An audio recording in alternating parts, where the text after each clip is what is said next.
Good morning, everyone. How are you guys today? Good. Happy to be inside on a beautiful day? Yes, I hope so. So you guys get me as MC now. Charisse is off doing other things. I think she's planning for some really cool trauma-informed care work this summer, so stay tuned for that.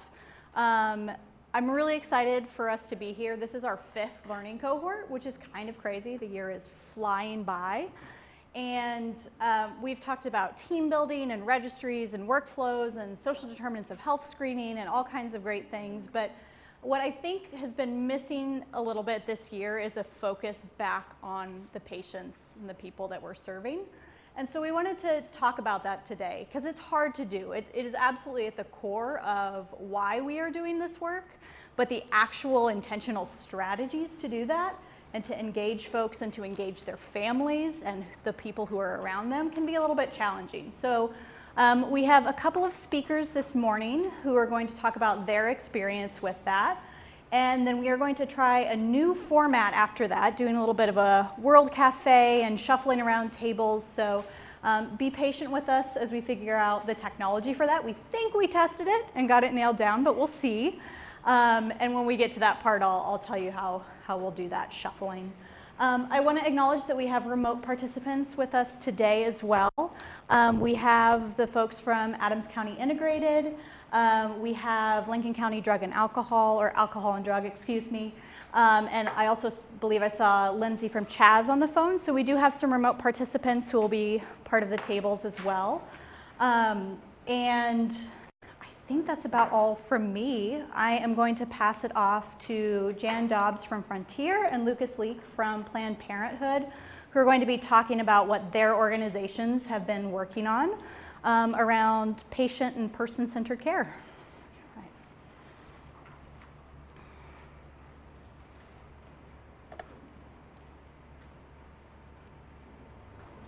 Right.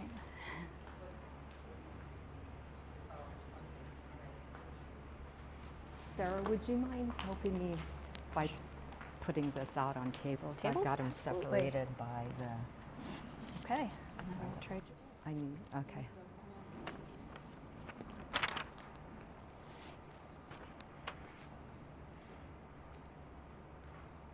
Good morning. I'm waiting for him to turn this on. Ready? Okay. Good morning. I'm Jan Dobbs, and I'm the Chief Operating Officer at Frontier Behavioral Health. And thank you for inviting me to come and talk with you about person-centered or patient-centered care.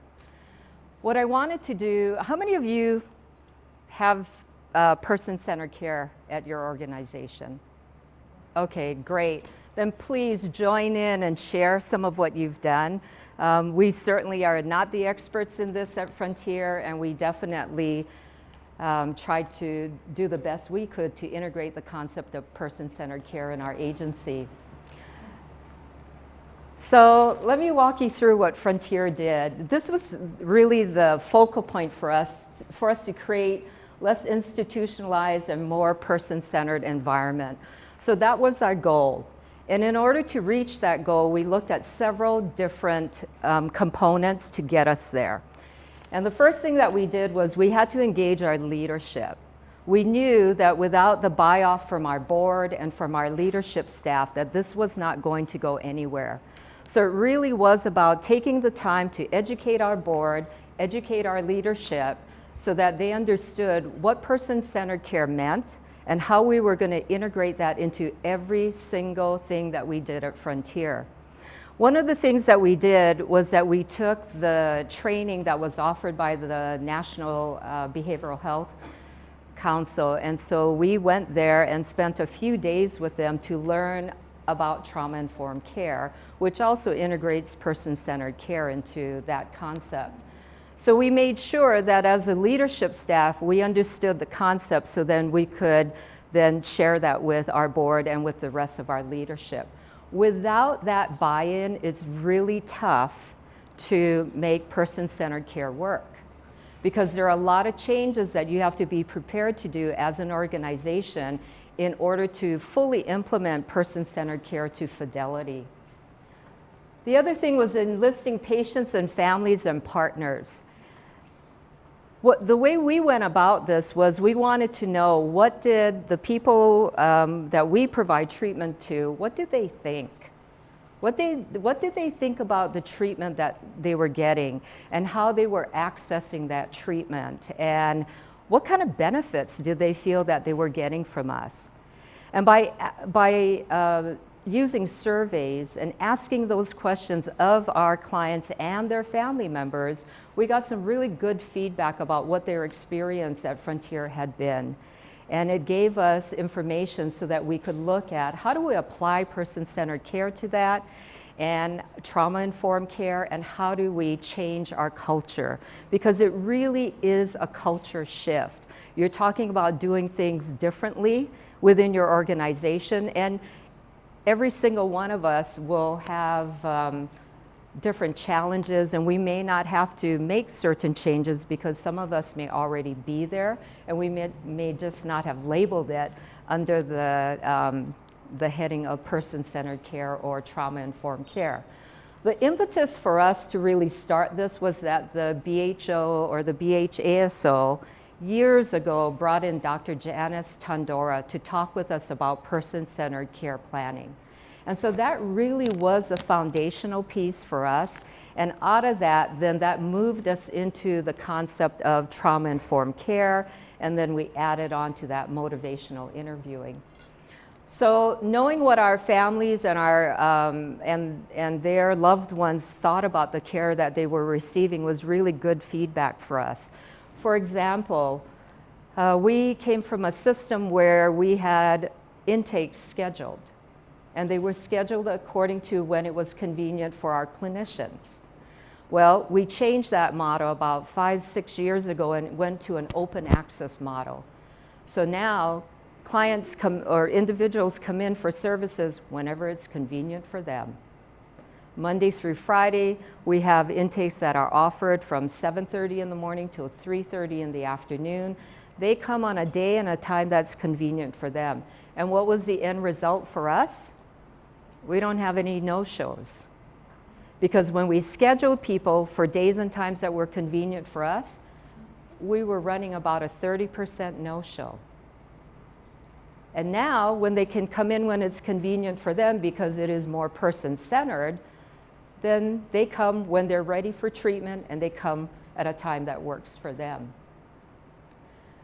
Empowering and energizing your staff. Once you get your leadership and your board familiar with the concepts and the plan of how you're going to implement this, then it's really getting to your staff. And we really believe that person-centered care starts at the time that that phone rings, or at that time when that individual comes into services.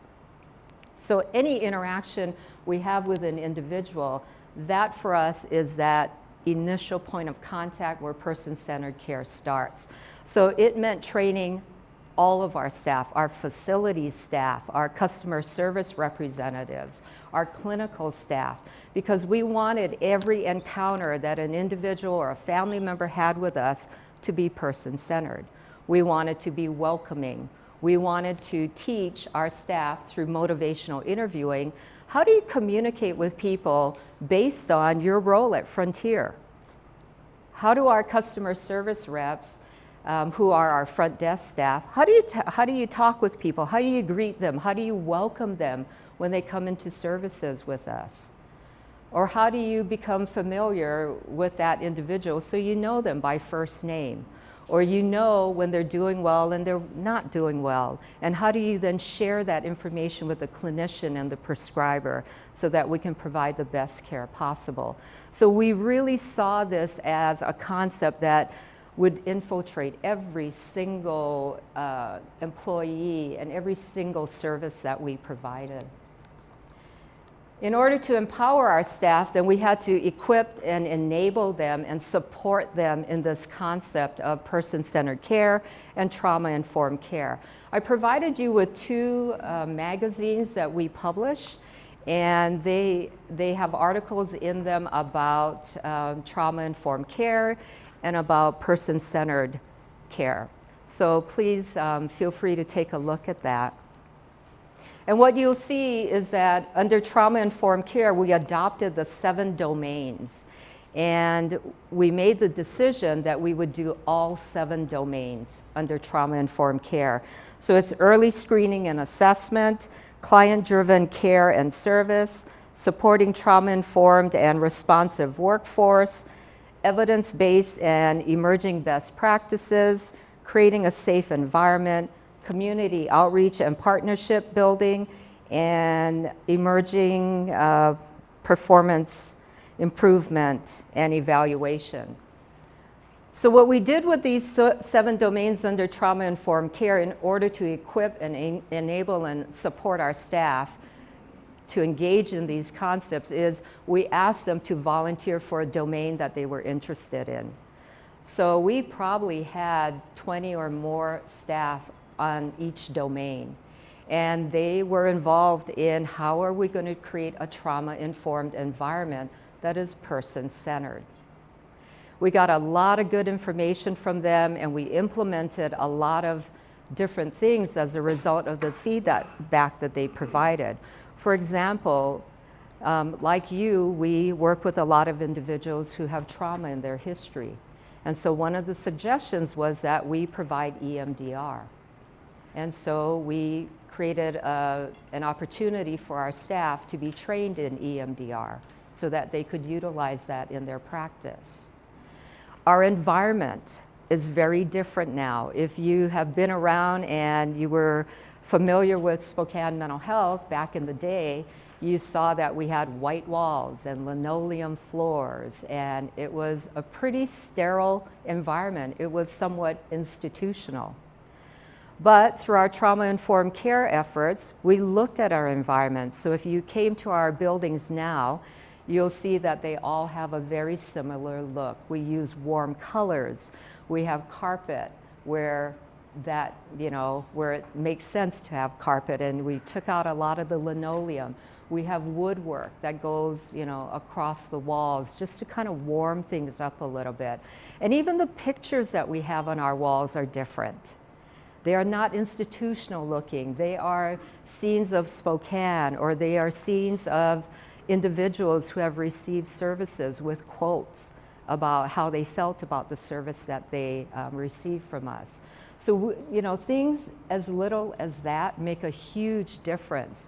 We also tried to make our environment more welcoming. So we had water, and we had coffee and Wi-Fi available.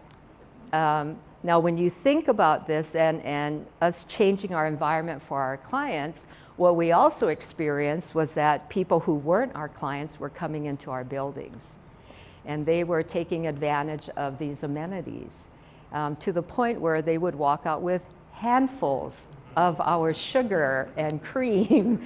And so we had to make some adjustments because we want an environment that's comfortable for our clients. And what occurred was when individuals who weren't receiving services from us came into our environments, it got very, at times they were aggressive. And our clients started to feel uncomfortable because of these individuals who were not there to receive services from us, but they were there to take advantage of the amenities. So we had to make some adjustments. Instead of the water being out in our lobby, the water was now behind the door, and we could give that to clients when they came in to see their clinician. So, the environment is very important, and again, it's one of the domains under trauma-informed care. Emphasize person and family engagement in all you do.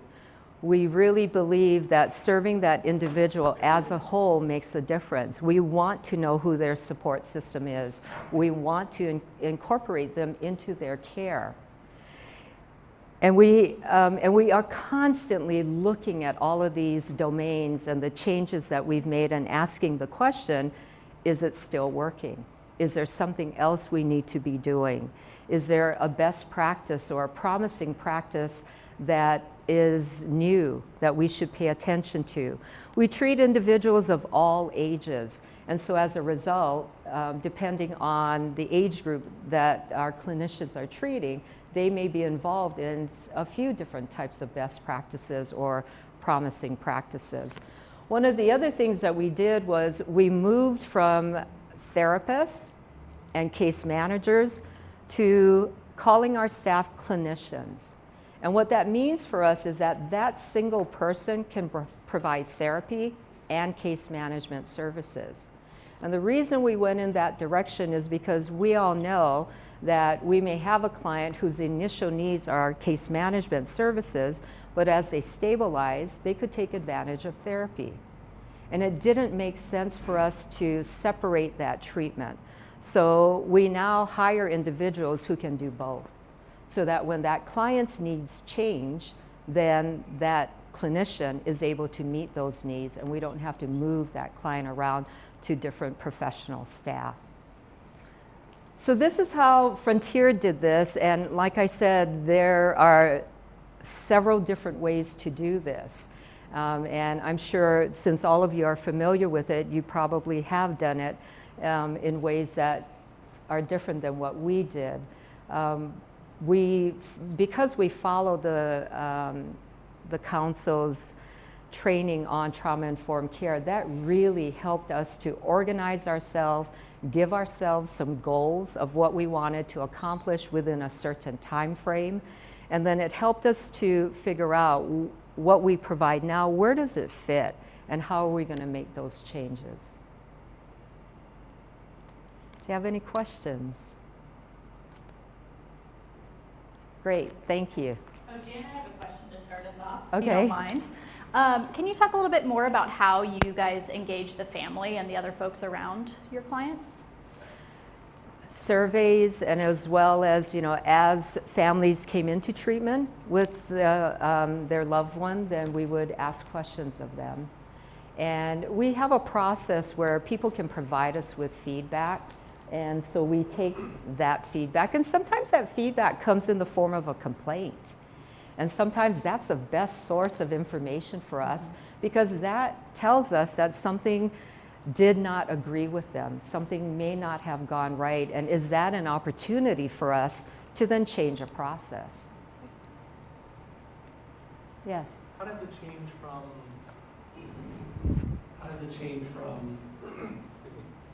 therapist to clinician and their role in providing more case management? How did that affect billing?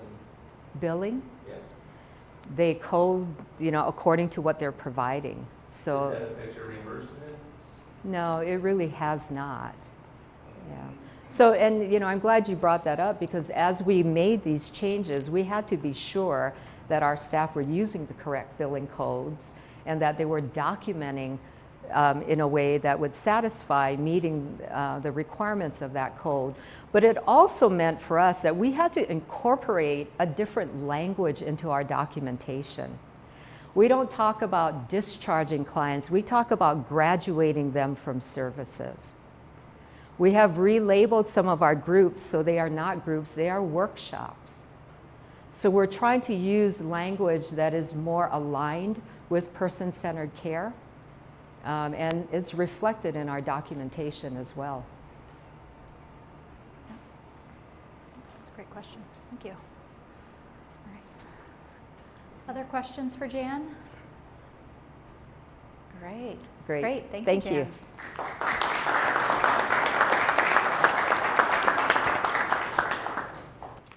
All right. Lucas, are you ready to come up?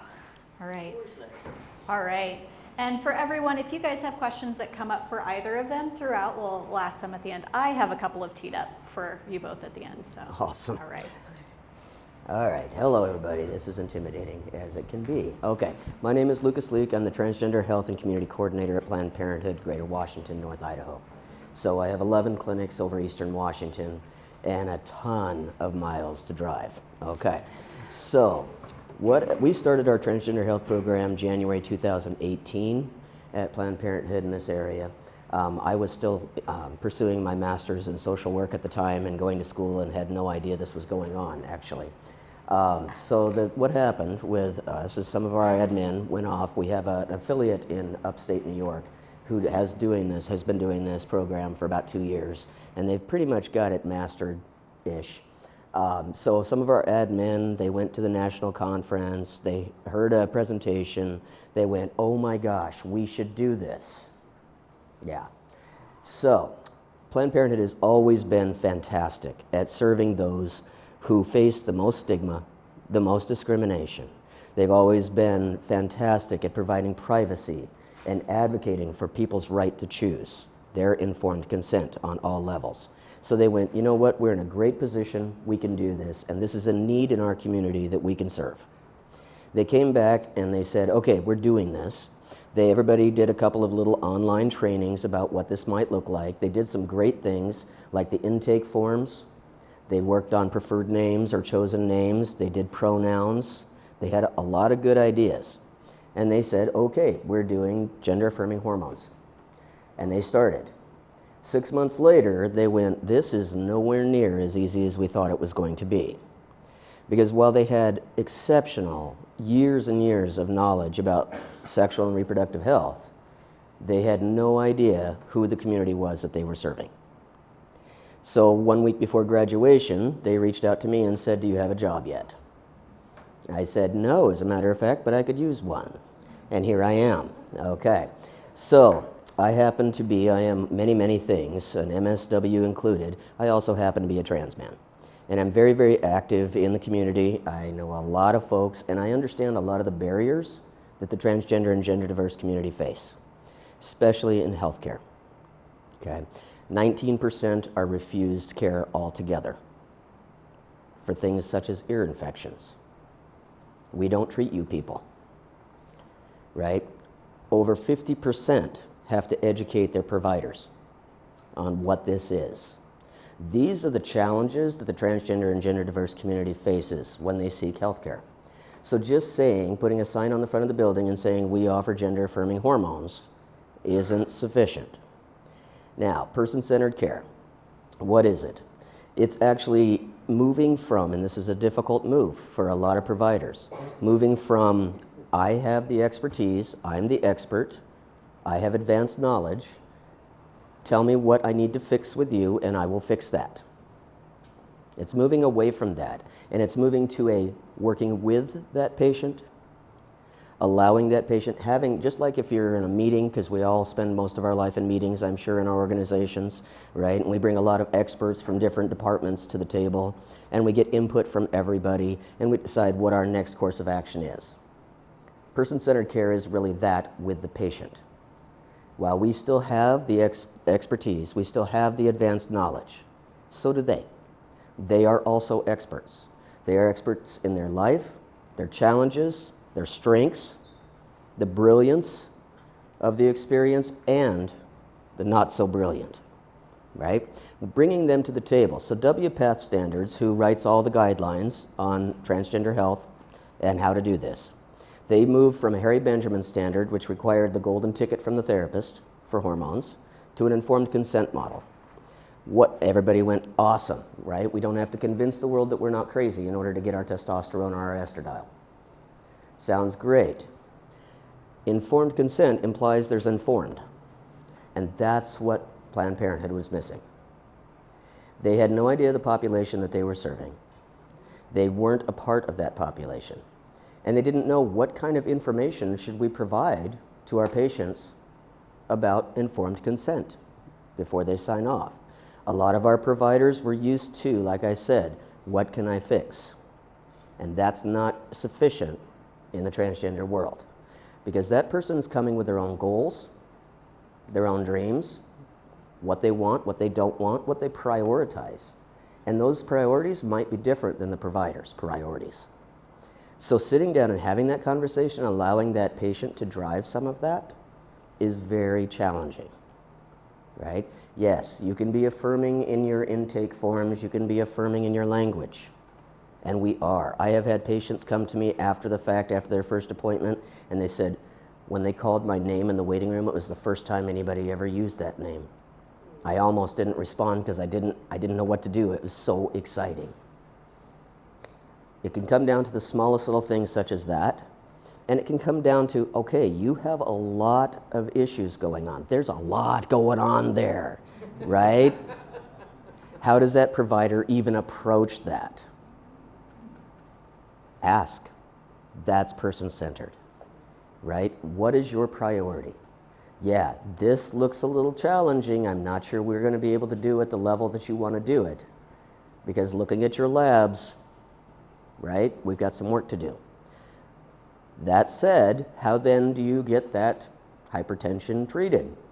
When you know that 19% of that population can't just go walk into any primary care doctor and say, I have this problem. Resources. And this is a call out, which I'm using the stage for a second to say if anybody knows trans-savvy resources, whether that is endocrinology, whether that is primary care, whether that is OBGYN, whether that is electrolysis providers, hairdressers, any aspect of the world that you navigate without even thinking about it. If you know someone who is trans-savvy and wants to work with this population, please call me. Because putting together that resource list itself has made the most difference to most of our patients. They come in with this idea, I want this and I want it now, right? That's easy to explain. We all do that. Being able to hand them a resource, because when they go home, if they have a home, where do they get their 6 o'clock shadow taken care of affordably? Underemployed or unemployed, right? Dealing with a lot of comorbid issues going on, facing that discrimination and that stigma. We are all in a unique position using person-centered care. You do not have to be the provider in a clinic. Person-centered can be that conversation in the grocery store. Person-centered is something we all own, whether you work at Planned Parenthood or at Frontier or any other place. You can do this. Have those conversations, stretch yourself, risk being awkward and being embarrassed, making mistakes. We all do it. We all do it. Please don't avoid the conversation because you're worried about that, because we all do it, right? But working with that population, it is a population of some of the most brilliant, amazing people you've ever met. They are artists, they are professionals, they are brilliant and beautiful people. Not all of them, but most of them, right? And even those that come across really rough, understanding why. This person, this may be the one time today, that conversation with you might be the one time today that they actually felt comfortable, felt safe. That's a lot, and that is a fantastic opportunity for you. In all of your organizations, you all practice this. I would love to be able to have every organization at these tables on that resource list. That's my goal. That's what I do, right? We made some mistakes, and it's a constant learning. It is a constant learning, right? It is working with at all levels of your organization, all the way from the mission and the value to the provider, to the front desk staff, absolutely, right? It's working with all of those individuals and sitting down at the table with that patient and saying, what would you like to do today? Difficult, but good stuff. All right, that's about what I got. I know I didn't talk nearly as long.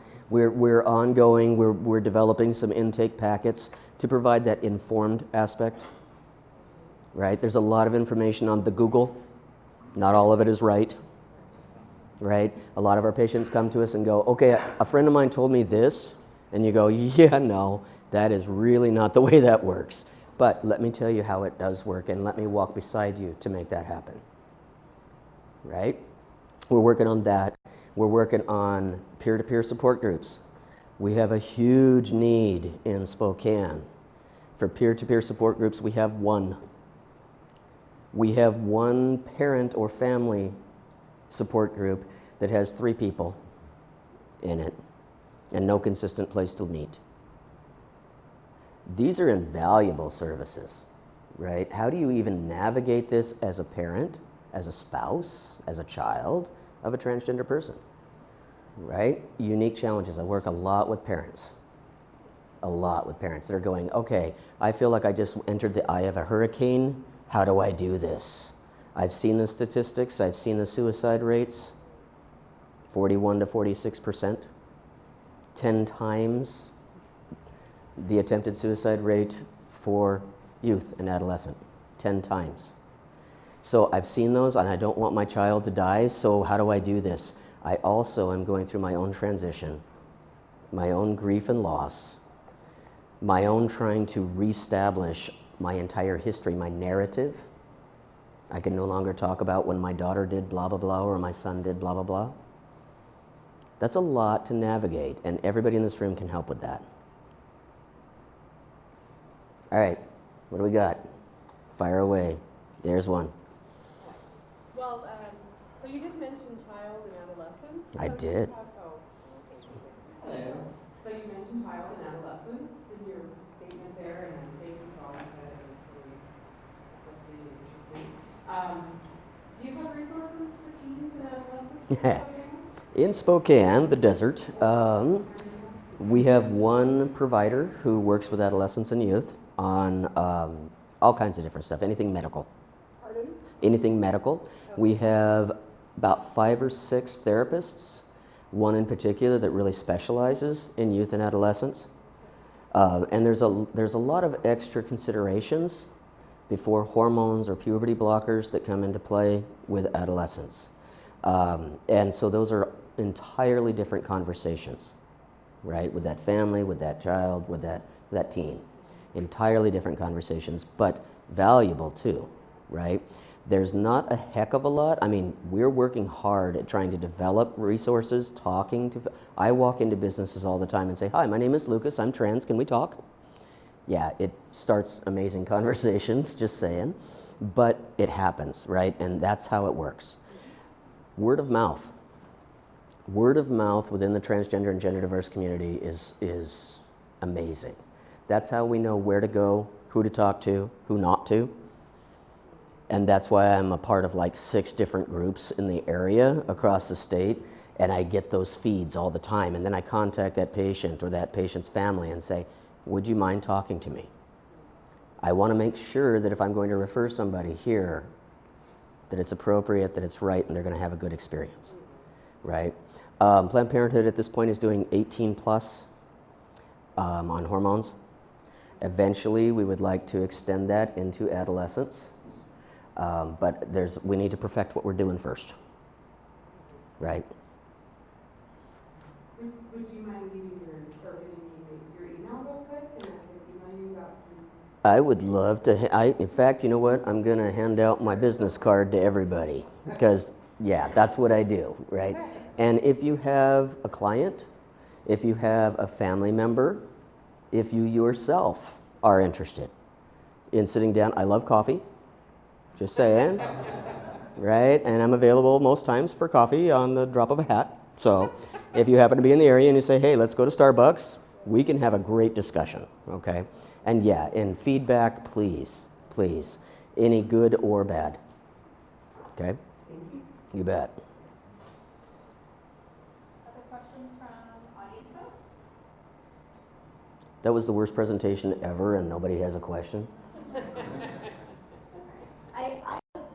you speak a little bit more to how you got buy-in from the staff and how that's probably an ongoing process, but how you're working with, is it the whole staff? Do you have your own team? Can you talk a little bit about that work? So I am the transgender health program,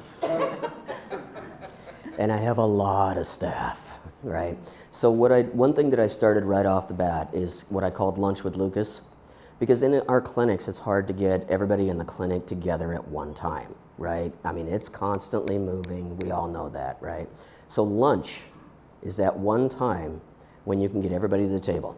So I did what was called Lunch with Lucas, and we started with trainings, basically gender stereotypes, identifying one's own personal bias that you may or may not know that you had, right?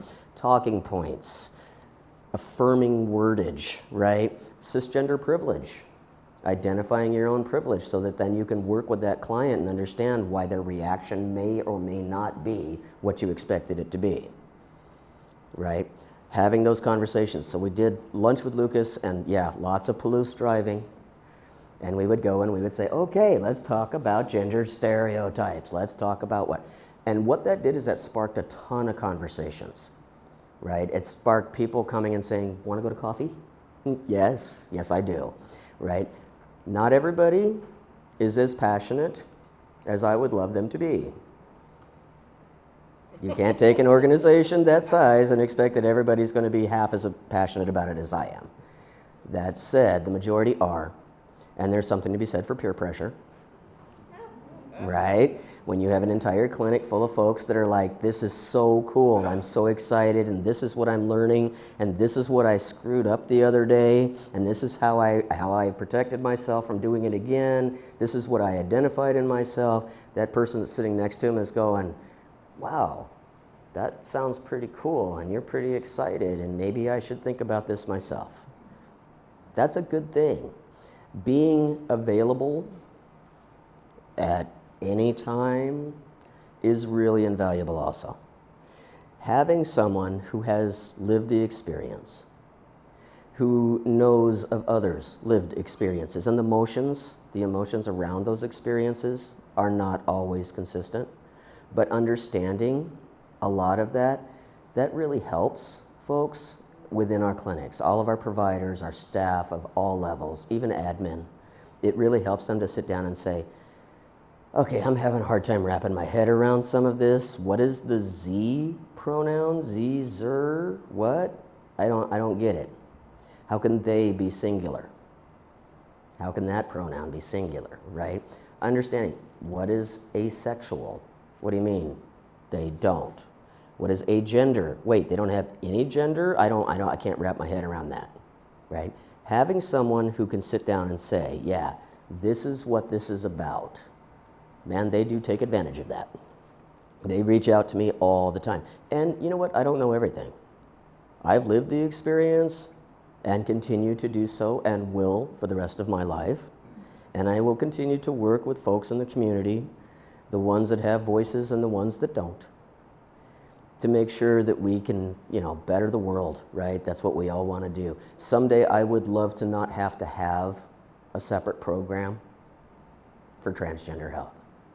That's the goal. Where people are just people. All the brilliant, multifaceted aspects of every individual, treated with respect, accepted. Yeah, that's where we're aiming.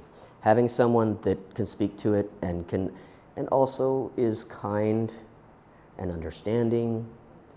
If you mess it up, if you sit down and you say, I'm not okay with this. My personal beliefs and values don't align with this. How do we get there? And then talking about where those values and those opinions come from. If that's yours, awesome. Just make sure it's yours and not a hand-me-down. Right? Yeah, that helps, and they do. They really utilize that, and not just Planned Parenthood. I have organizations all the time reaching out and saying, hey, come talk to us. Right? I do that. Yes, I do.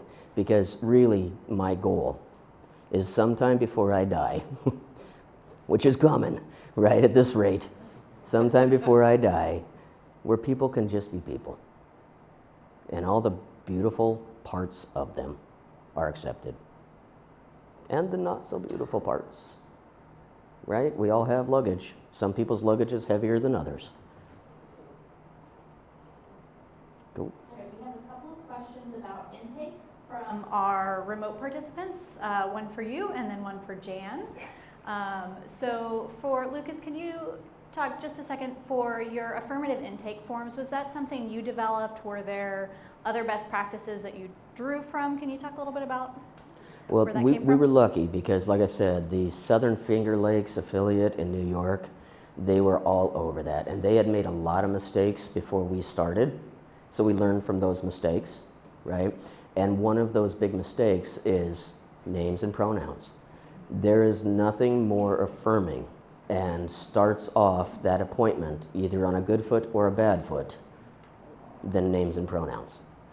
That intake form, myself, I had a knee surgery, went into the orthopedist office, you sit down with that intake form. Name, well, my legal name is Lucas. Gender, this or that.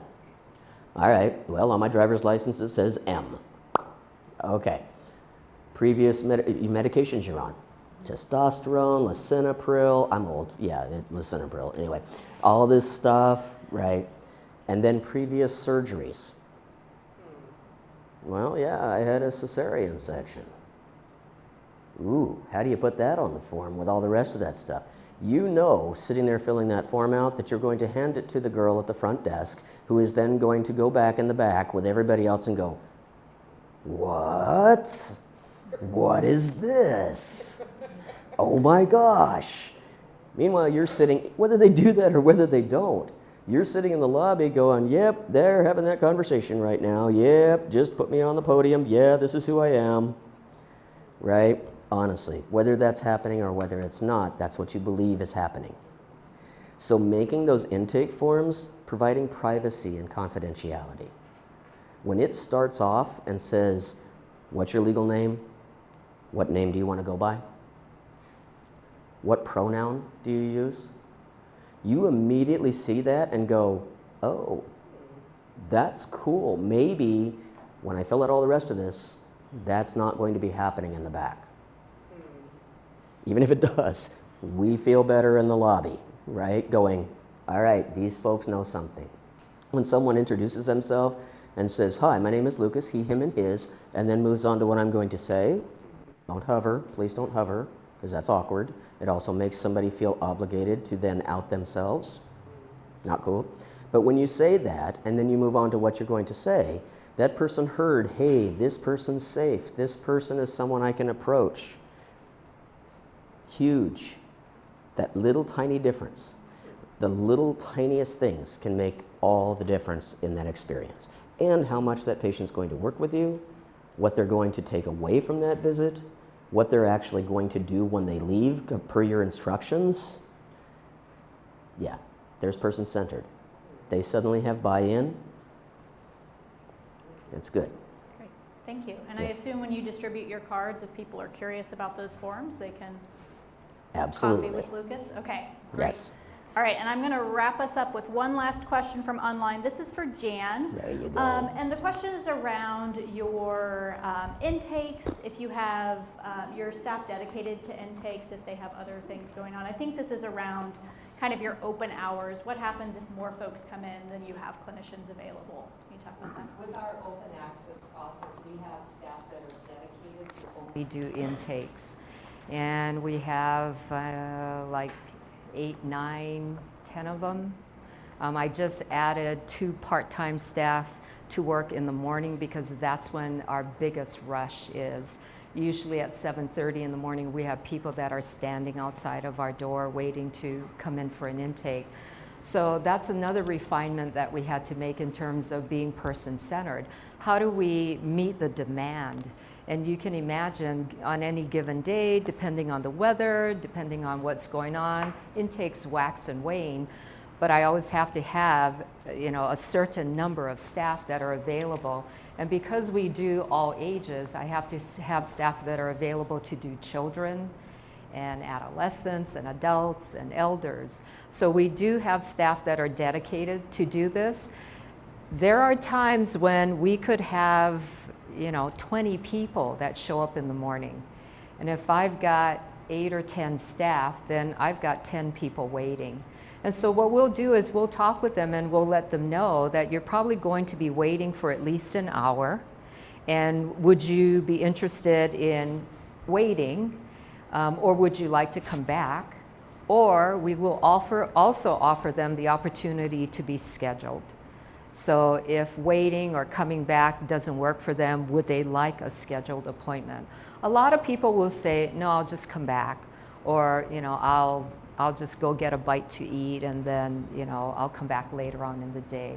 So in a perfect world, I would be able to accommodate everybody at the time that they walked in, but because we cannot determine how many people are going to be coming in at any given time, we just kind of have to staff for the average number. Thank you. All right, any last questions? All right. Well, thank you very much, Lucas and Jan. It was really great to have you.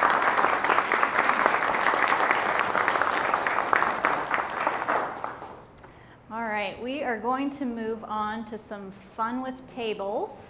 So I want to talk a little bit through what this process is going to look like. Because we have CMTV with us and we want our remote participants to be able to see what's going on with the tables, there's going to be a little bit of shuffling. But the basic format, you will have your subject expert at the table. They'll talk about their area for about 5-10 minutes, and then we'll open up for discussion, Q&A. You really pick their brain about what's going on at your organization and how you'd like to maybe work in the area that they're doing. So 20 minutes per table, and I have these great angry timesheets that'll come around. If when I give you the 10-minute, that means you probably should have moved to Q&A, and I'll signal you guys throughout that. So the way this is going to work, Dr. Stock is going to be in the room across the hall, and Group A will be there the whole time. Everyone else, we're going to have tables in the room, and you have these to look out for.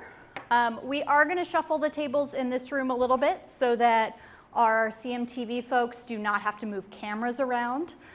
So I will wave those table numbers as you go. If you look on the back of your agenda, you have your order. I wanted to make sure that we weren't just sitting with our same organizations all day, so you'll get a little bit shuffled around as you go. Any questions about that? Yes? Here the tables are labeled numerically rather than by letter.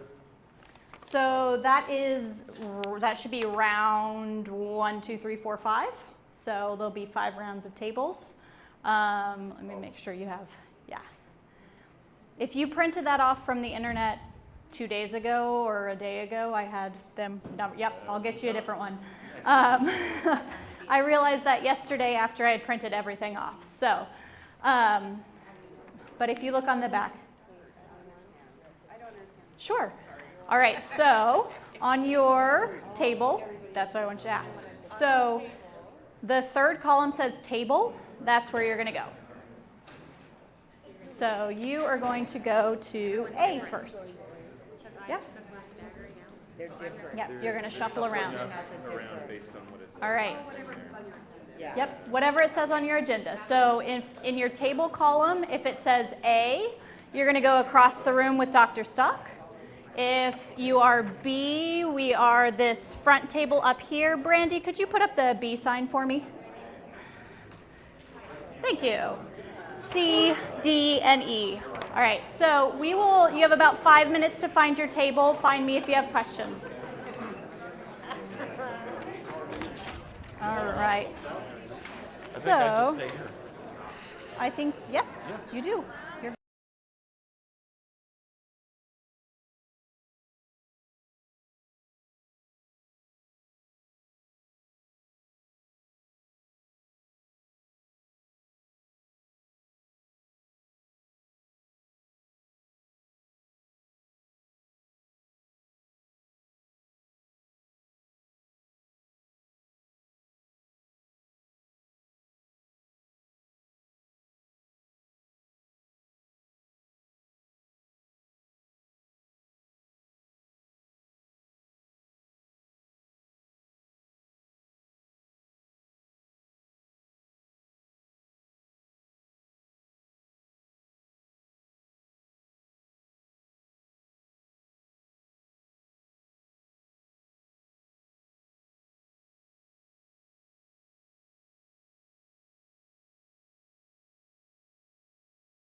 Well, other participants sharing, so they're still, they haven't, Oh, okay. It's, children's mental health. Oh, really? Home-based programs, community. Very cool. WISE, for WISE. Looking for wise? Wraparound intensive services, that's the name Oh. of the program. Oh, WISE. got it, sorry. Yeah, Yeah. mental health. And then we also do home builders, which is kind of similar. so let's just, I know you're doing introductions here, so that'll be helpful, I think, while we're getting the electronics. Ready to start. Are we, yeah. On our end, so. Are you good? Because I need to share. I need, will you allow Zoom to use your screen? Yes, allow. It sounds interesting. So, in-home mental health, you said too? And then you also have places where youngsters maybe they just What? take counseling. I need to and note so on? they Everybody go know? to an office or Hey, yours is a little yeah, more, because you said yeah, intense. the drop down. Mm-hmm. More intense, okay. Yeah, WISE has a team, so there's a clinician, Learning care cohort now. coordination. What is it? That one? I think it's a PowerPoint. Is that it? Right now, entire screen, entire screen. We do have an There you office, go. but the mode is to go out into the community or the home as much as possible, so Yeah. we almost never see people. Yeah, it's showing, so you can just minimize Gotcha. this out. Yeah, So we're we go to talking schools and. Minimize it. about, yeah. Yeah. Oh, You no. want, you want to minimize it. It's for here's children's one. Medicaid. I guess set it down. Second Yeah. Medicaid. Yeah. Yeah, see, it's gonna, you're sharing. I am sharing. Okay, good. They turned 21, so. All right, so we have some folks on the phone. Is my audio on also then? You want to check the audio? Yeah. And 5 or 6 is good, like. are they able to talk people there remotely? Are they able to talk also? Chat up, so if they have questions, Yeah, I'll yeah. read Okay, it. so for folks on the phone, we're just going to go around very quickly and introduce ourselves. So if you could just type in your name maybe into the chat box if you're tuning into this quick little session on shared decision making. And then I'll start by going around the room, and then Garrett will read off who's on the phone. So if you could just share your name and where you're from, that'd be great. Okay, we'll start with Chris. Yeah, Chris Mullen, Riverside Recovery Center. Okay. Bill Code, Organizing Care Centers. Okay. Gene Ray, County Charities. Okay. I'm Kate Rowe with Institute for Family Development. Great. I'm Ron Stock, clinical advisor to the Behavioral Health Together. I'm a family physician by trade. And I haven't heard from anyone yet. oh yeah, nobody's chatting out there, but we know that folks are out there. There is a handout, 3 one-pagers, and I think the folks on the phone, if you don't have them, we will send them to you. But what I thought I would do is just start off for the first 5 to 10 minutes, tell you a little bit, give you a little bit of my spiel on shared decision making, and then open it up to you all to have a conversation about what you think about it, how you might implement this or not in your organization, what are the barriers, how you think you might be able to overcome some of those barriers. But I always like to start with, shared decision making is really a fancy word or term for having a conversation. It's basically a conversation. It's been, this shared decision making has been around for, probably 15 or 20 years, and there's been a lot of work done nationally to try to improve the conversation about what we have with our clients or patients around the options for treatment and management of care. Have any of you had any opportunity or instituted or started shared decision making? Do that in your office? Yeah. We do, we take a person-centered approach to our clinical Right, world, so yeah. that we really do involve We do that in everything. Sure. Sure. From intake to discharge. Exactly. Yeah. So exactly. So even as a patient, I come in to see my primary. Or come in to see your therapist, you want to know what's the best way of taking care of the issue. And the expectation is that they're going to tell me what they think is the right thing to do. But one of the things that shared decision making is there's a process, and we're going One of your handouts is a tool that's used. It's called SHARE, and it's an acronym, of course. First of all, seeking your patient or client's participation. It's then, helping them understand what the treatment options are, what are the different things you could do. Then it's exploring and assessing what your patient's values and preferences are, because you may have a lot of science and medical information about things, but this is really a conversation, and it's a two-way conversation. And the thing about a two-way conversation is that the patient and the client is an expert in something, and that is about themselves and about their values and their preferences, and that needs to be weighed in terms of the conversation. And then there's a whole conversation about how we're going to reach a decision here, and then how is that decision? How did the decision? How did that work for them? So this is just a little acronym, a little tool that organizes the conversation, which many of you probably do every day. But I think there are some nuances here that I think are important to at least remind us, those of us that do this a lot.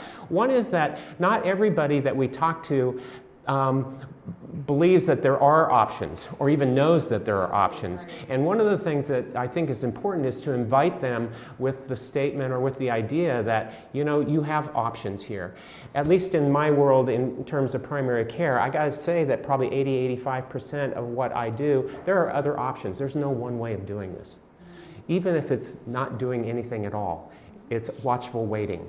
Or let's just see what time does with this. But probably 85% of what we do, there are things that I need to have a discussion with them that it would be really helpful to kind of know whether they prefer to take medication, or they say meds, or I'm not going to take any medication. Because I could sit there and make a recommendation that, better with medication, I can write out a prescription and give it to them. But if their preference is that they're not going to take a medication, then we need to have that conversation. So it's inviting the person to having that conversation, which I think is an important piece. There are things like having appendicitis where you don't really have a lot of choice, or you have a heart attack and you need you need something done right away. But those are actually a smaller number of episodes. So most of what we do is having that conversation about what the different options are. Well, the state of Washington has also found this really important. And it's part of Healthier Washington. In fact, Washington is the only state in the country that is actually has legislation around shared decision making. In 2005, there's a legislative bill that was passed that stated that they endorsed shared decision making as a core principle of providing health care in the state, and it created an entire process around what are the different tools, or what we call patient decision aids, and how they get approved at the state level. So you can, let me go back to so the H&A part, helping your patient compare treatment options, assessing your patient's preferences. There are tools, and they're called patient decision aids. And so you'll see that a lot. But basically, they're talking about what are the things that you can have in your toolbox to help with that conversation. So here's the website. At Healthier Washington, there's an actual website for shared decision making. I'm not going to go there because I'm afraid we're going to run out of time. But there's also a BRE collaborative work group on shared decision making, and they just started in January. There's been a thought group that's been meeting for about a year, but in January they have a work group that started. This is the link to their minutes. They've actually begun to collect about, I'd say, 20 or 30 different patient decision aids that they're currently evaluating.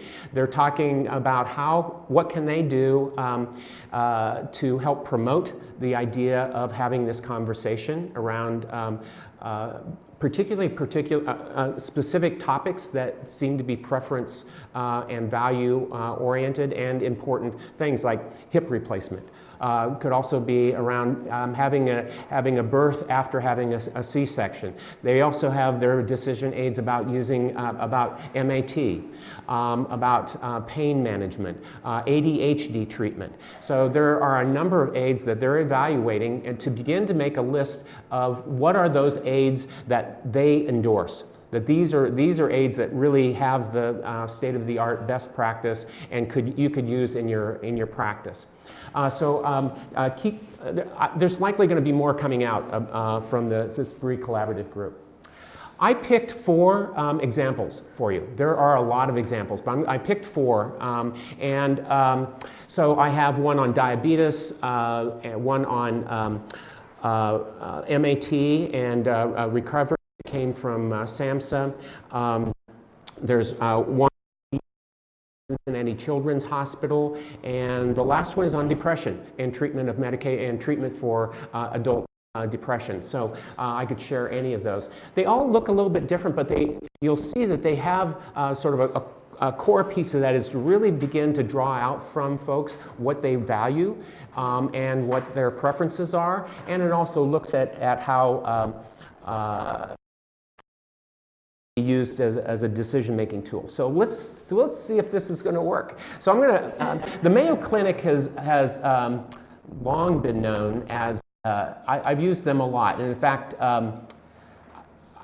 I've used them for diabetes, for hypertension. The one that I like the most is actually on deciding whether you should take cholesterol statins for cholesterol, high cholesterol or not. And you'll see here they actually have these graphs that show you they have 100 people, and they'll show how many people that they save or people that survive without a heart attack if you took statins for 10 years or whatever. So it really puts it in a way that I think is really understandable. But let me just show you this one because I think the Mayo Clinic is one. The other is the University in Ottawa in Canada. They are probably the 2 best centers in terms of patient decision aids. And you have a resource list here, and their web links are on this resource list. So this is a tool. Yes, you bet. Are most of these like online tools then? Yes. You click on the link? Okay. So you'll see here that you can also print this out. And also the patient and the client can print it out also. But it's one of those things that you could share with patients even before they came in. Or somebody else could share online. You could send the link. And on decisions in recovery treatment for opioid disorders, there are a whole series of videos from people who talk about it. So you can send a video to folks. But this is, if you look at this, these are all the diabetes medication choices. And you can see that we now have about 6 or 7 major medications. And the question is, well, which ones do we choose? How do you have that conversation with a patient about what's the best? Well, if these are the choices, you find out from which issue is the most important. So you can go online here with the patient and say, you know, it really is, I don't really want to gain weight for it. So this actually, you click on weight change, it will show you for each of these medications, there are some that you gain weight, like insulin, and some that you actually lose weight. Some of the newer ones actually lose weight, so you can show them about that. If they're really interested in costs, it actually shows you how much per day each of those medications will cost. So if you're doing this out of your pocket, that would be, you know, $1,100 for 3 months treatment versus $9 with metformin. Okay? So these are the kinds of things that you can have a conversation as a tool for them, and that they all don't, they mostly work in reducing the hemoglobin A1C, which is the link to whether you're going to have problems with the diabetes. But some of them are more effective than others. So this is an example of kind of how a patient decision tool can be used. Any questions about this one? I'm going to show you. When you guys ask questions, can you speak into this, just so that people on the phone can hear? And if anybody's on the phone has a question, type it in. Garrett's here. He'll. Okay. I'm going to close this tab, and hopefully it doesn't close everything out. It doesn't. Good. You want to look at this one? Decisions and anybody seen this one? Okay. Let's take a look at this one. It's no longer sharing. Okay. Is that shared? No, it's not sharing now. Okay, it's sharing on my screen. And it's sharing here. Oh, this is just your screen here. Check something real quick. So this one is, I mean, I find this one a little bit harder to use actually in the, what's that? It's a little bit harder to use in the, in the office, although, you know, if you have a room or you have some place that you could have this available to them. But it has a lot of videos that I think is very helpful. So one of the questions is, so you can click on the link above, which do I start? Methadone, buprenorphine, naltrexone, and you can, and it tells what it is. It actually has many of these, the warnings, side effects, and so on, how it works. You have a site here. You can compare the medications, who it works for, who it doesn't works for, and just takes you back to the this. But it's a way in which you can provide information to folks that are trying to make the decision about what to do. Okay, I'm going to move to one that looks a little bit different, and then I just want to ask you. I do want to thank you for sharing that. I think that'd be really helpful for us, even at a time of pre-induction, but something that we could talk to folks, because we have the MAT in-house.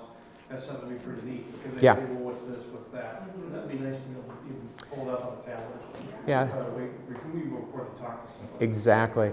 And there are a bunch of videos on there for people that have gone through it, and they talk about their experiences, about what they were afraid of, what it was like. There's another recovery website that's on your list here. You may know about Common Ground program. Do you know about Patricia Deegan out of Dartmouth? Patricia Deegan actually has schizophrenia.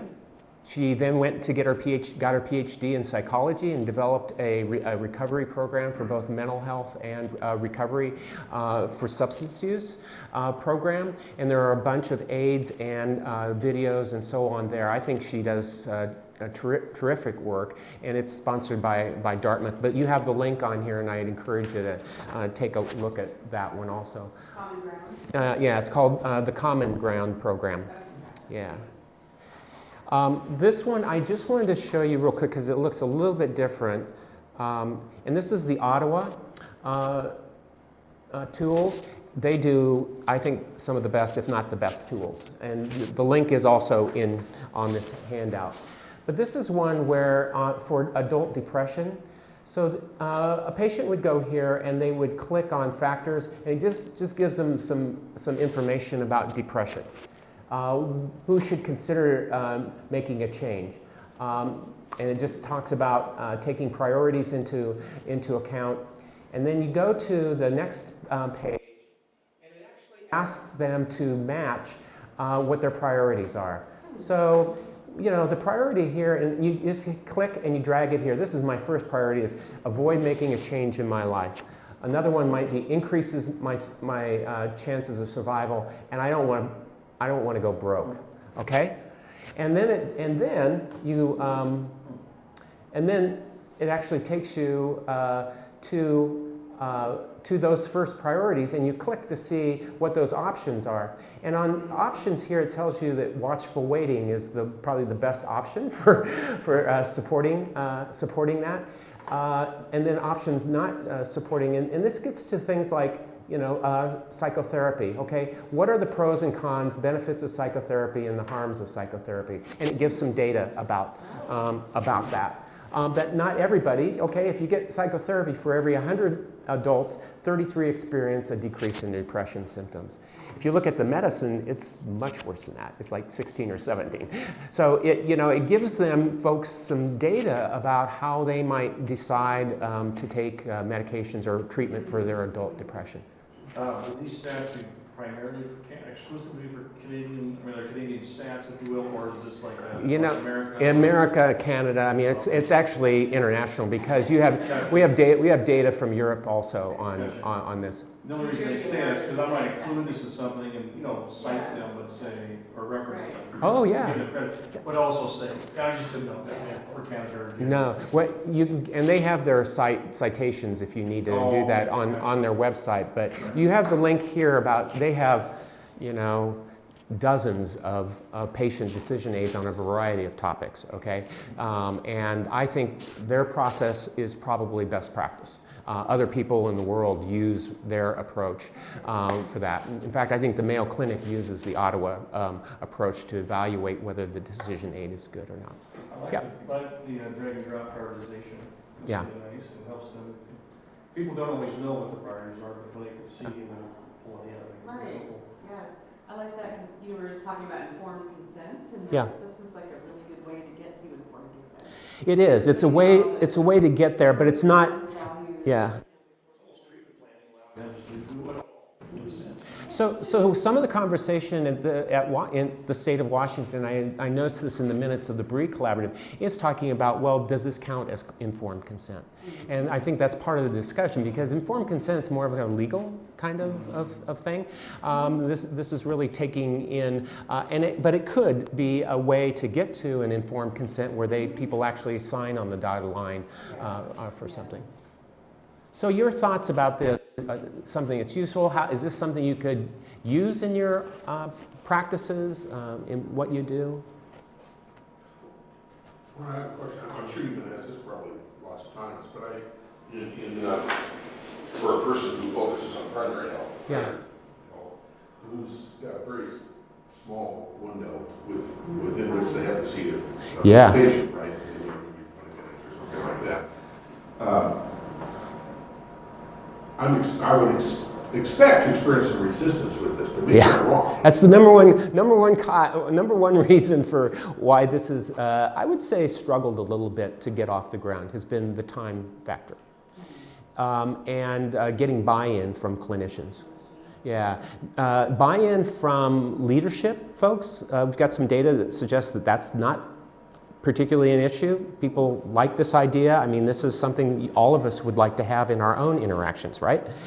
But where do you find the time? Where do you find the time to do this? And so there's been a struggle, and up to now, a lot of the effort has been on having the clinician do all this work.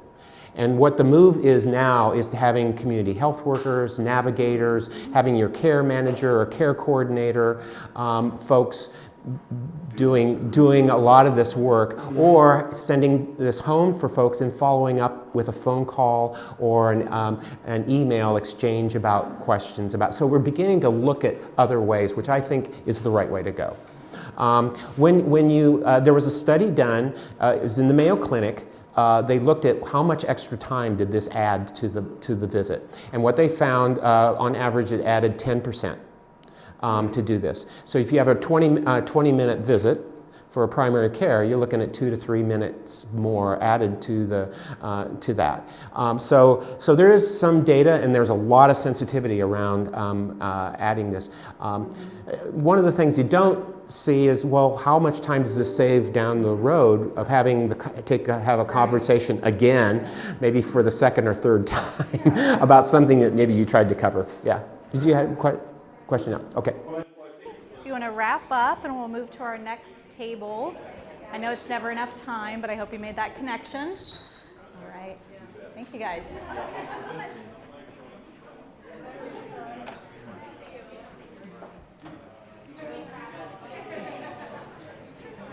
heard you got some cards out. It's 3 months to sort that out, but at some point, say, if your navigator did this and/or a counselor, this being showing psychotherapy, because we're providing SUD services, but we end up not providing the mental health piece.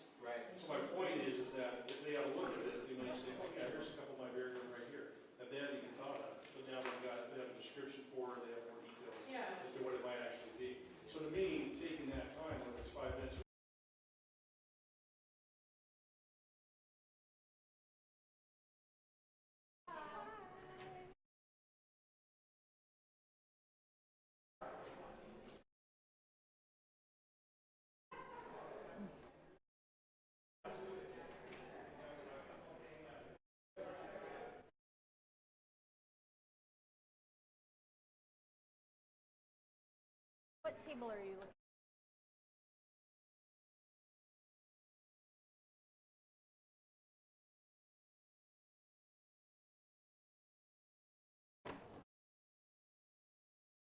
Stephanie?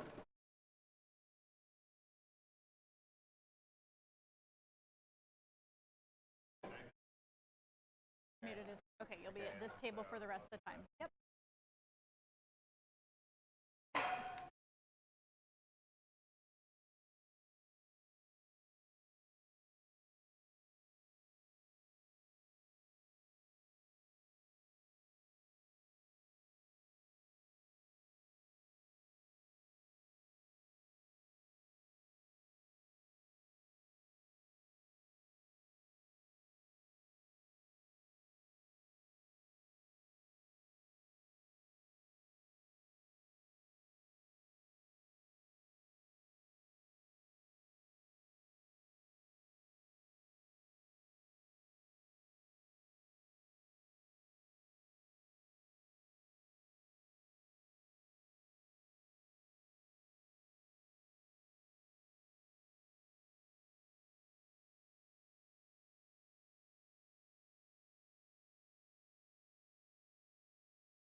So this document that you have, basically MI is all about reducing or minimizing resistance.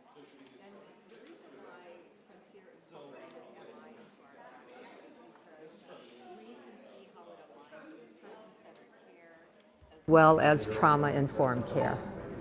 And so for us, MI was that third leg of the stool that we wanted to add to the other two concepts that we were integrating into our practice. Maybe because you understand the concepts of MI, let me tell you how we use it. Every single one of our clinical staff is trained in MI. We hired Casey Jackson to train us on motivational interviewing, and then we also hired him to train us so that we could be trainers as well. And what that allowed us to do is we could then train all of the new staff that joined Frontier Behavioral Health so that we could be sure that every staff person received the training. The other thing that we did was we had Casey train us in how to code MI tapes.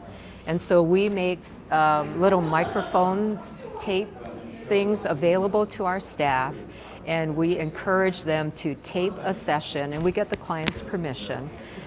And we encourage them to tape a session so that our coders, that our Frontier staff, can then listen to the tapes and code them to determine, are our clinical staff using MI to fidelity? And so they get feedback from the coders about the different areas that they are evaluating and how they rated in those areas, so that they can then go back to their supervisor and get additional training, get refreshers on training, so that they can submit another tape and be providing MI to fidelity. When you say coder, you don't mean like medical billing coder? No, I mean a person who is Someone trained, and knows what to listen who's trained in the tool that is used to determine if someone is using MI to fidelity. Thank you I for just that have that mindset now clarification. with the billing and everything. Someone says coder, I think, is that an H2O whatever? Or- Yeah. So we encourage our clinical staff to be using MI to fidelity and to use it in their practice. The other way that we use MI is we provide MI training specific to our supervisors, because we want them to use it in supervision. You can imagine that when you have personnel issues, that MI can come in very handy. I am typically involved in the higher end personnel issues that we have, and I use it all the time. And I have people that walk into my office and they are irate, and they walk out of my office shaking my hand.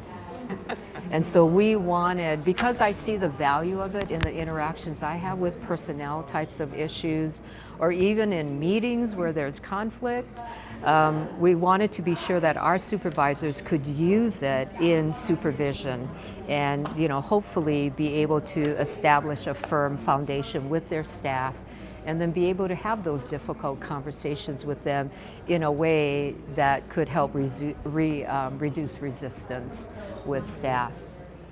The other way that we use MI is we have 4 co-deployed teams with the Spokane Police Department. So it is an officer who is trained in MI and a mental health professional who is from Frontier who is also trained in MI.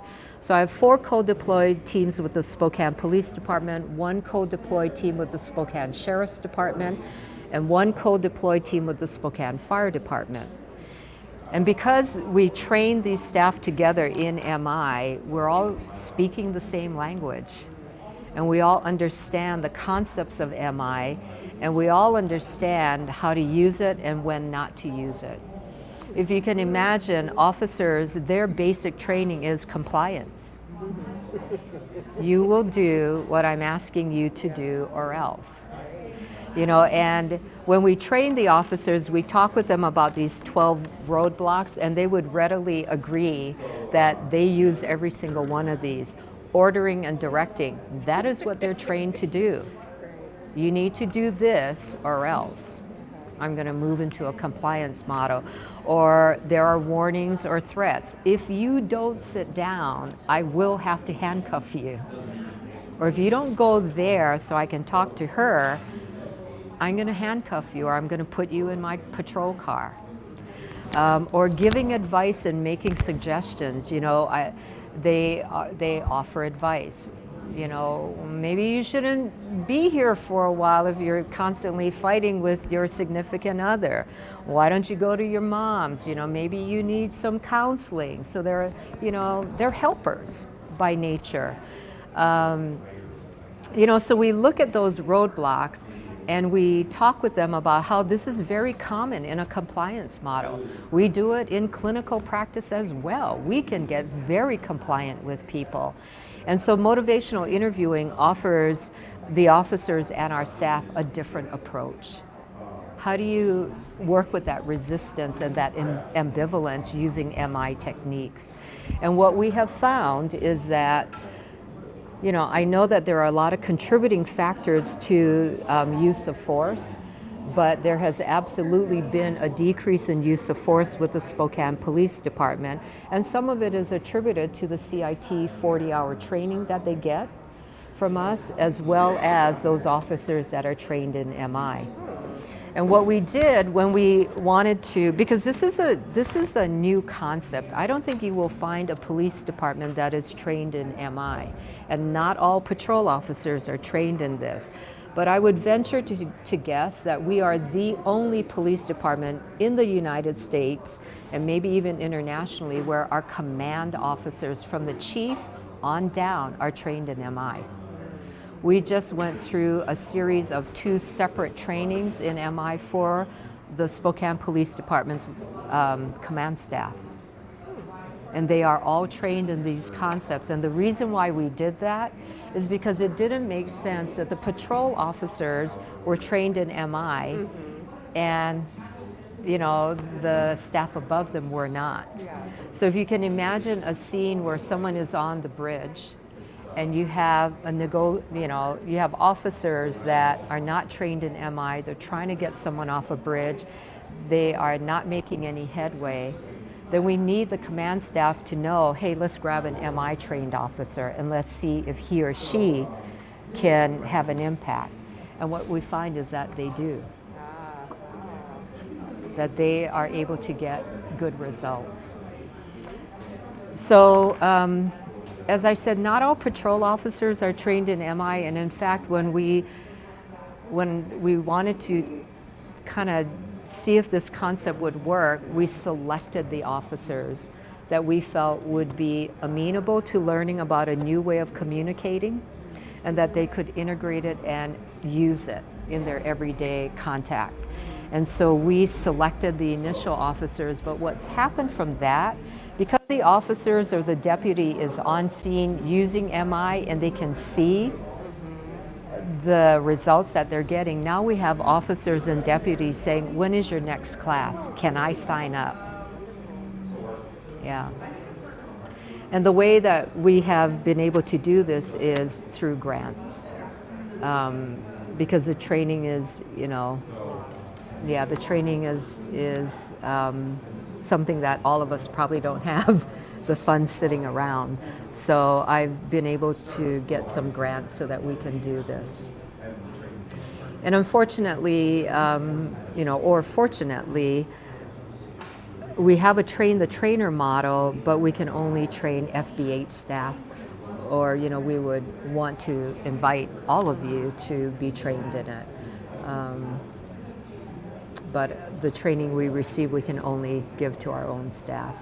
And even our coders, and here's another thing about the code deployed staff.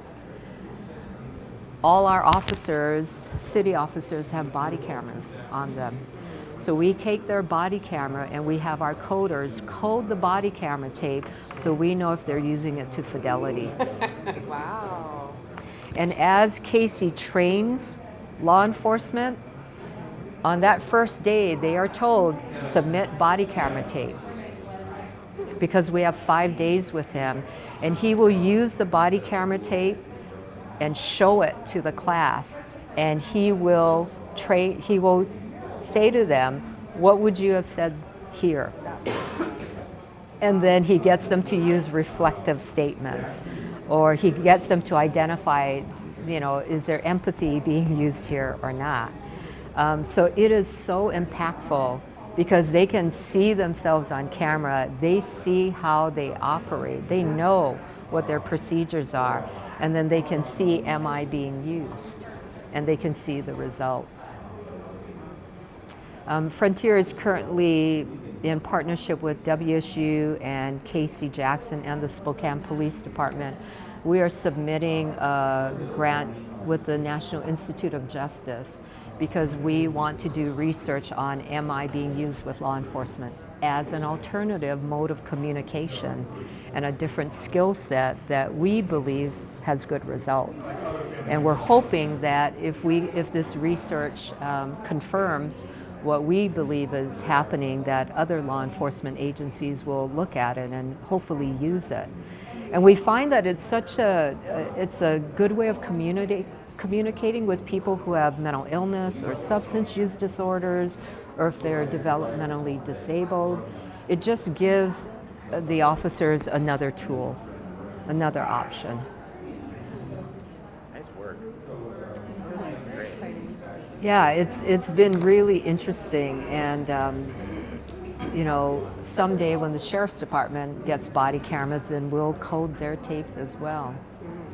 And this year, I don't know if you know Sergeant Nate Spearing, but he was named the Employee of the Year with the Spokane Police Department, and Deputy Moman with the Sheriff's Department was given the Freedom Award by the Sheriff's Department.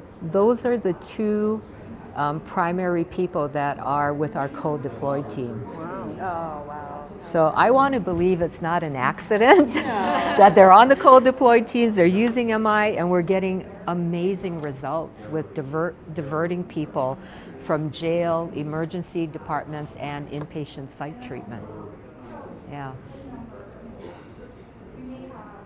And certainly our partnerships with all of our, the agencies, that makes a difference as well, and especially when we're partnering with an agency that uses MI, client-centered care, and have a background in trauma-informed care, that makes a huge difference for us. So what questions do you have? I'm curious how you convinced the police department to try this. How did you pull it off? What I did with that was Am I? we pretty much. She overcame resistance. What we did with that first group is we didn't say who's interested, we hand selected. because we felt that there were qualities about that officer that would lend well to MI. So we hand selected and gave them the opportunity to say no. And the one thing about law enforcement officers is they are very geared towards training. They train an incredible amount. And so, you know, if you offer them a training that's fidelity based, and you can talk with them about how this could make a difference. You know, and not all officers do it to fidelity, but they take away those things that they're comfortable using and that work for them. Yeah, but with our co-deployed teams, we really want them at fidelity. And again, the body camera tapes make a huge difference for us to give them feedback if they're using it to fidelity or not. Casey tells me this story about you know, we did 2 different sessions with the command staff, and in the last session of command staff that we did, we had someone who was called to the bridge to help somebody get off of the bridge. And he's in his patrol car leaving the bridge, calling Casey saying, "Can you code my tape? I want your feedback." And luckily Casey was available. Casey, you know, they don't watch the tape, they listen to it. The visual does not matter to them. And so he listened to the tape, he coded it, gave the officer immediate feedback about, you know, did he hit fidelity on these different areas, and then also, you know, gave him some suggestions in some areas. And that is so powerful, so powerful. And I'm sure that that officer incorporated that into their next interaction. I trained at a CIT earlier in the week, and then later in the week, youth at Excelsior had a crisis, and one of the officers that was in the crowd, we need law enforcement involvement, and he drives by and goes, "Nice MI skills, Ryan." Taunting, but then it was really neat because then we sort of huddled up, and then the officers took leave, practiced their skills, and we were able to resolve the situation really well. So it changes their perspective too. So if he's driving in there, sees me, and he's thinking not in a compliance mindset, but really how can I partner with this youth who's in a mental health crisis, but really needs more security and safety. So it is pretty neat. Yeah, for all of us, we're on the same page, safety first. Yeah. And if MI doesn't work, and you know, usually you can tell, you know, if it'll work or not. And if you try it and it doesn't work, then sometimes you have to move to compliance to keep everybody safe, even the individual that's in crisis. So what's neat about this is they did it sort of concurrently. Yeah. Like they didn't stop doing motivation training while they had to do sort of physical compliance. It sort of went in the same sort of parallel track. It doesn't have to be one or the other. Yeah, it's pretty cool. And we also really try to emphasize that even once you have them in custody, because you had to go the compliance route, you can still do MI. You know, because if you can get them out of handcuffs, or if you can walk them from your car into, you know, the jail or into an emergency department without them fighting you, then that's a better outcome. So we really promote the use of MI from the beginning to the end of that encounter. And we hope that, you know, there will be funds available so we can create a specialized team. Because right now, our co-deployed teams, they do their regular job. And on top of that, they do, you know, serving the true blood population. And so, you know, and our mental health person is in their car the entire shift with them. So they see all kinds of stuff. And we want to get them more focused on the mental health and the substance population. So now some of the mental health staff are out in the patrol cars, and do you have like a debriefing process for them, like the trauma piece of maybe seeing so much? They have access to their supervisor in real time if they have any concerns. They also have supervision weekly. And then they have a joint staff meeting where they are all present. And so we can, debrief with them on things that they want to bring up at a later date versus in real time. But yeah, definitely, we're sensitive to that. But the one good thing about our co-deployed teams is that the officer will secure the scene and then bring in the mental health person. So the mental health person is sitting in the car. Right. They're not approaching with the officer. So then that allows us to reduce that trauma.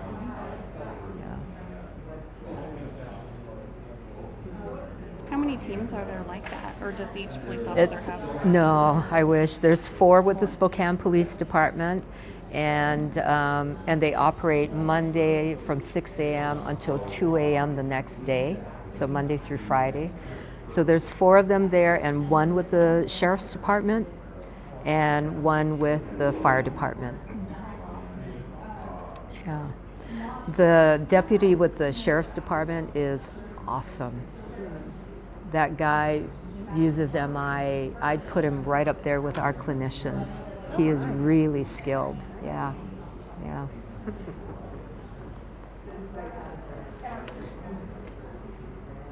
What do you guys want to talk about? This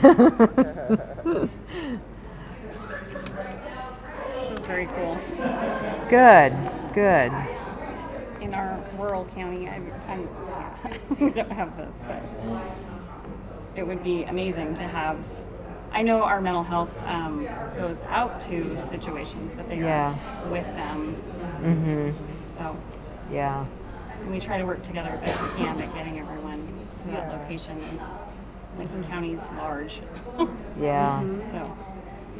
And with the True Blood settlement that was just signed by the governor, that is supposed to have a regional approach. So it's not just Spokane, it's the northeast counties as well, to try to get co-deployed teams. So hopefully, you'll start seeing this in the rural counties as well. Do you train all disciplines in MI, and do you train non-clinicians in a supervisory capacity? We train our support staff in MI because they front the public, they front our clients, and you can imagine people who walk in to see us, they can be, oh, hi, I'm here for my appointment, or I don't want to be here for my appointment. I'm being forced to come here for my appointment, to the person who is so decompensated that we're lucky that they showed up. And so our support staff are trained in MI, not the full MI, but what's pertinent to them and what they do. And then our clinical staff are trained in it. And then our co-deployed teams are trained in it. So, and we tweak the training according to the different disciplines. 2 people are trying to train, or trying to change each other to get MI battles. Yeah. What do you want? Yeah.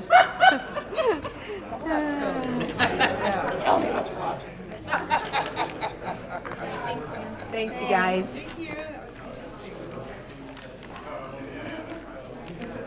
Jan, you got to do a documentary. A documentary? That's a great About my idea. co-deployed teams.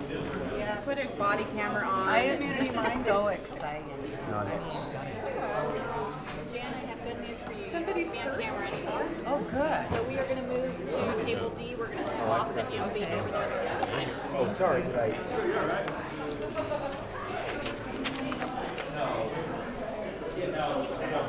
Are you stalking me? Is this Yes. what's happening here? But I gotta go plug the meter. Uh-oh. Why are you moving that around? I know, I'm not. Just leave it alone.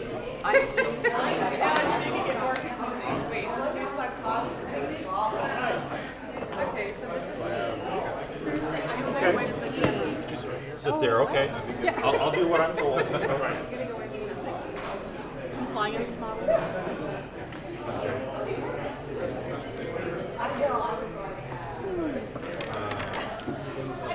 Okay. That's the first time anybody said that to me today.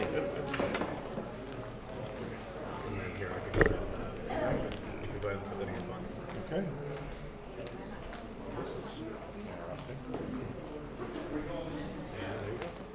Okay.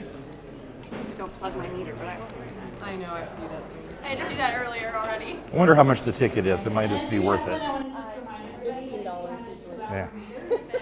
Just shy of 2 hours, you might want to go plug it. And there are guest key fobs in a little bowl up by the registration table. Make sure you don't leave or you can't get back in. All right.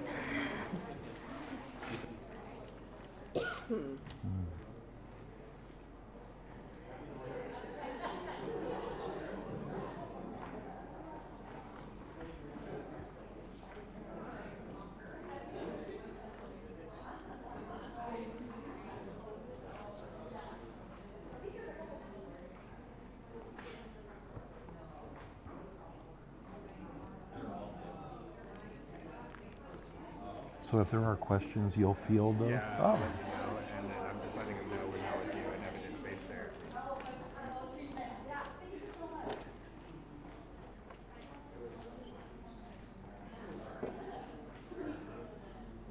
So should we begin?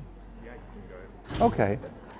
Well, thank you everyone for coming over here. I think the word expert is a bit strong, but I have done family groups for a number of years.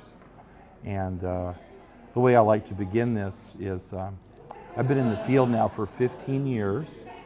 And I remember, does anybody remember John Bradshaw? Am I the only person old enough to? Okay. So John Bradshaw was a therapist out of Houston, Texas, that wrote several books that were rather popular. Bradshaw and the Family and Healing the Shame That Binds You, on and on.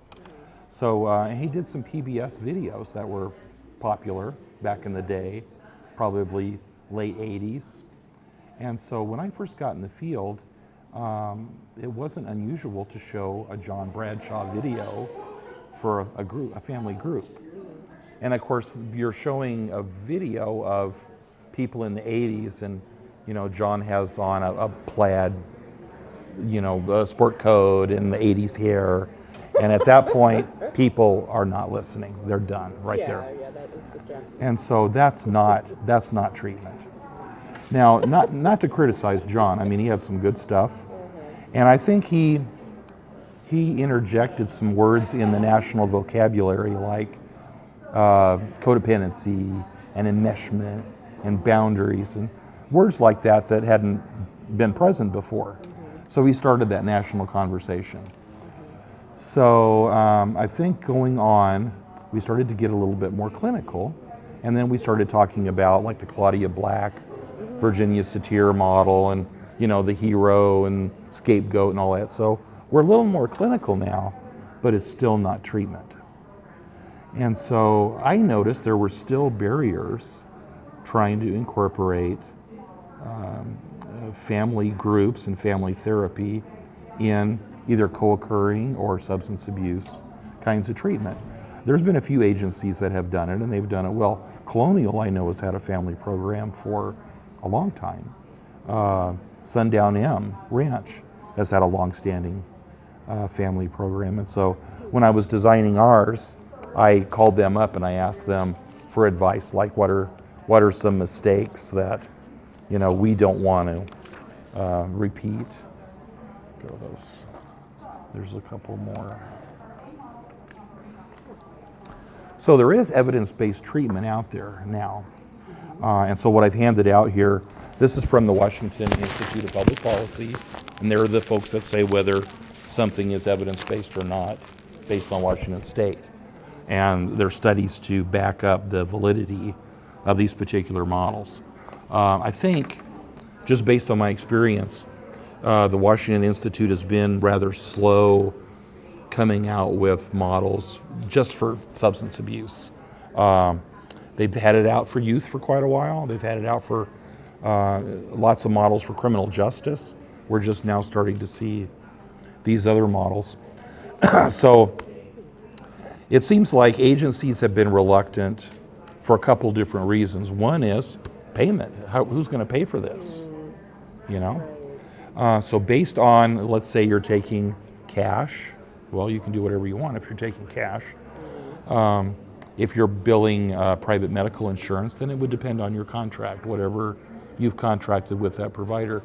I know at STARS, where I work, we take Medicaid, and they will pay for family groups. They will pay for a family member present, or present with the client, or the client does not have to be present. So there's no reason, according to the Siri, there's no reason to not work with family. So now, do we know what we're doing? So a lot of agencies, especially if you're a nonprofit, you don't have the budget to hire a licensed marriage and family counselor. And so can you offer specific training to one of your clinicians so that they might, for example, understand one of these models, or maybe something else. We use CRAFT, the one that's on the top, community reinforcement. And I was fortunate many years ago when I worked at NUDA, they sent me to this training in Milwaukee. And I don't know if you've ever seen the HBO series Addicted, but Bob Myers, who invented this, is on there talking about community reinforcement. And so I thought this was fascinating when I went for the training.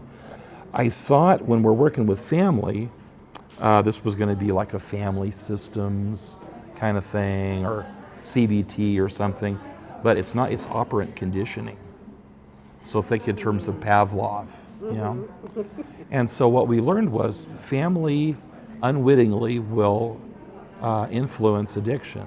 They will reinforce using behavior and not realizing that's what they're doing. And so we do that in one of two ways. We'll either do it through obvious rewards by, enabling and, giving you money and giving you rides so you can just run in for a minute and, those sorts of things. Getting the car out of the impound. But we also reward it through punishment. And we don't realize that we do that. But it becomes a self-fulfilling prophecy for our family member. Because it's like, oh, I've been out all night, I know I'm going to catch hell when I come home. And they do. And so, see, I told you so. My version of the world really does make sense. And so that is also reinforcing. And studies back that up. And so if we're going to treat the family, we have to also treat the culture that they live in. I'm also an adjunct at the Falls and at Whitworth. And one of my peers out at Whitworth, who's also a school counselor at LC, told me a story that was rather disturbing, and it stuck with me. She said they had a young lady who was a junior. So I think that would make her about, 16? And she was coming to school with track marks on her arms. So obviously the school's pretty alarmed by this. They go and over to the home, talk to the mom, and the mom owned it. She says, oh yeah, we use heroin in this family. And I've taught my daughter how to tie off correctly, and she has access to clean needles, and we do it right around here, So in this perverse culture of the family, that seemed to them like an act of love.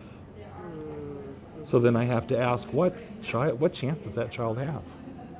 In that environment, what chance does she have? So you've got that whole problem. Now what about spouses? Or what about people that are still living with their parents? Or, so you've got that whole, that old chestnut. So I like to say that families do dances. So maybe we come home with our partner and we do a waltz. That's what we do. Every time I come home, my partner and I, we dance the waltz. But then I go to treatment and I learn the tango. So now I come home and I want a tango, but my wife's going, I don't know that tango business. I know the waltz. So she'll actually provoke you back to the waltz because she doesn't know how to tango. So we need to teach family how to tango. So I can't speak to these other two models because I haven't studied them, but I'd encourage you, if that's something that you're interested in. Multidimensional is for, that's been studied with youth, and both CRAFT and family behavior therapy have been studied with adults. So with CRAFT, it's very worksheet heavy, and so we'll hand out, for example, one worksheet that might ask, what have you done in the past? What sorts of things? And there'll be entries like, I've flushed booze down the toilet. I've crushed their pipe. I've crushed their hypodermic needle. I've called the police. I've I've given them the cold shoulder. I've yelled at them. I've yelled at them and hit them or whatever, you know. And then so then you preface that with, well, did that work? And if it didn't work, why are you still doing it? So that might be the aha moment, you know, why? That's that dysfunctional dance. And so I saw what I thought was one of the neatest videos online, and I'm showing it in class now. It's done by a young lady named Tiffany Jenkins, and she's a rather well-known blog host, I guess. And yeah, I had never heard of her, but she's pretty popular. Is it well-known what? Blogger. Oh, So she runs a blog and Yeah, people, that's yeah. So she's in recovery, and she asked 150 people, some people in active addiction, some people in recovery, some people who had never touched a drug, what should we say to family members? And she got 150 responses, and some of the best ones that I thought were thus. They said, if your addict is happy with you, you're probably enabling them. And if you're enabling them, you're probably doing that for you, not for them. And if they're mad at you and they're cursing you, then you're probably trying to save their life. So that kind of information, I think it hopefully changes the way people look at this, the way they think about it. Two things get in the way of working with family, because it's kind of counterintuitive. You know, number one, you have somebody you love and they're killing themselves and you want to do something, you know, you've got to get in there but, you know, if you've been down that road, and I have, you're not the one that needs to do stuff. They're the ones that needs to do some stuff. And the other thing is just homeostasis. We all have a normal way that our family looks and behaves, and you know, little Johnny got arrested and the car's an impound, and I don't know anybody else whose car is an impound. We need to get that car out and back in the driveway where it belongs. So that doesn't help. So we want people to experience natural consequences, but not punishment. We're not punishing. If the criminal justice system punishes, then that's something they created. If they lose their job, that's something they created. It's not us doing that to them. But then the beauty of this is you also reward. You reward recovery. So every culture, let me say that differently, every family has its own culture regardless of race or ethnicity, because let's say maybe in my family we like to yard sale, or maybe we like to go hiking or fishing or go to concerts or whatever. So if someone in your family they're in treatment, they're going to meetings, whatever it is they need to do, they're trying to change, reinforce that by inviting them back into the fold and tie it to their recovery. That is reinforcing. That's what you want to reinforce, you know? And so a consequence instead of a punishment is what you said earlier. The punishment keeps people in that using mode. Right. So there's no incentive for them to change. Yes, like, well, exactly. I'm going to get yelled at anyway, so why should I even? So what I want to do is, you know, Kate said, Kate, you know, now that you're in treatment, you are so fun to hang out with again. So yeah, let's go yard sailing this weekend. Come on, you know. And so it's all kind of rewarding to come back into the, you know, that different world. And there's other people that are going to compete with you on this. So you have to be aware of that. And then in this particular model, think in terms of Pavlov, you're going to see something called an extinction burst. Because what you're trying to do is extinguish behavior. You're extinguishing behavior by ignoring it, the negative behavior. That doesn't feel right, does it? But the research bears evidence that this is exactly what you want to do. And so family members need to learn how to extinguish the behavior. But it's going to get worse in the very beginning, because that's the extinction burst. They're like, oh, you've changed. Okay, yeah, right. You know, are you sure? Are you sure? And they're going to poke that bear until finally they get it that you actually do have some new supports. And that's one of the things that we do for family members to support them. Because the things that were studied was anxiety in the family member, anger, and depression. And all three were reduced by 50% after 12 groups. You know, because family members need to be putting energy back into their own life instead of trying to fix someone else.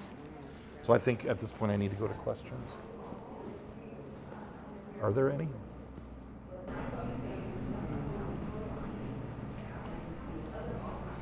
Some of the other groups, they've talked about the dynamics that family members can bring to the client. So how do you manage all that? I keep in mind I'm from the rural health clinic, hospital setting, not mental health. So. Well, one of I'm glad you brought that up. One of the little bits of feedback that Sundown M told me was, when you advertise your group, don't let the family member know that you're going to ask them to change, because they won't come if you do. You know, well, we don't have the problem, it's them. So when I print up advertising, I'll say, learn how to support your loved one. They'll come to that. Mm-hmm. So that's something to bear in mind. Sometimes family members are still using and then they don't get to come. I mean, they're not going to get anything. You just don't need to go there. Sometimes family members are so angry. I've actually had to shut people down and ask them to leave, because I mean, there's so much baggage from, you know, whatever. You know, I don't have time to go there in the group. But yeah, you know, people might have to go off and get some individual help. And in the curriculum for this group, I mean, we even talk about what happens when you need to ask your loved one to leave.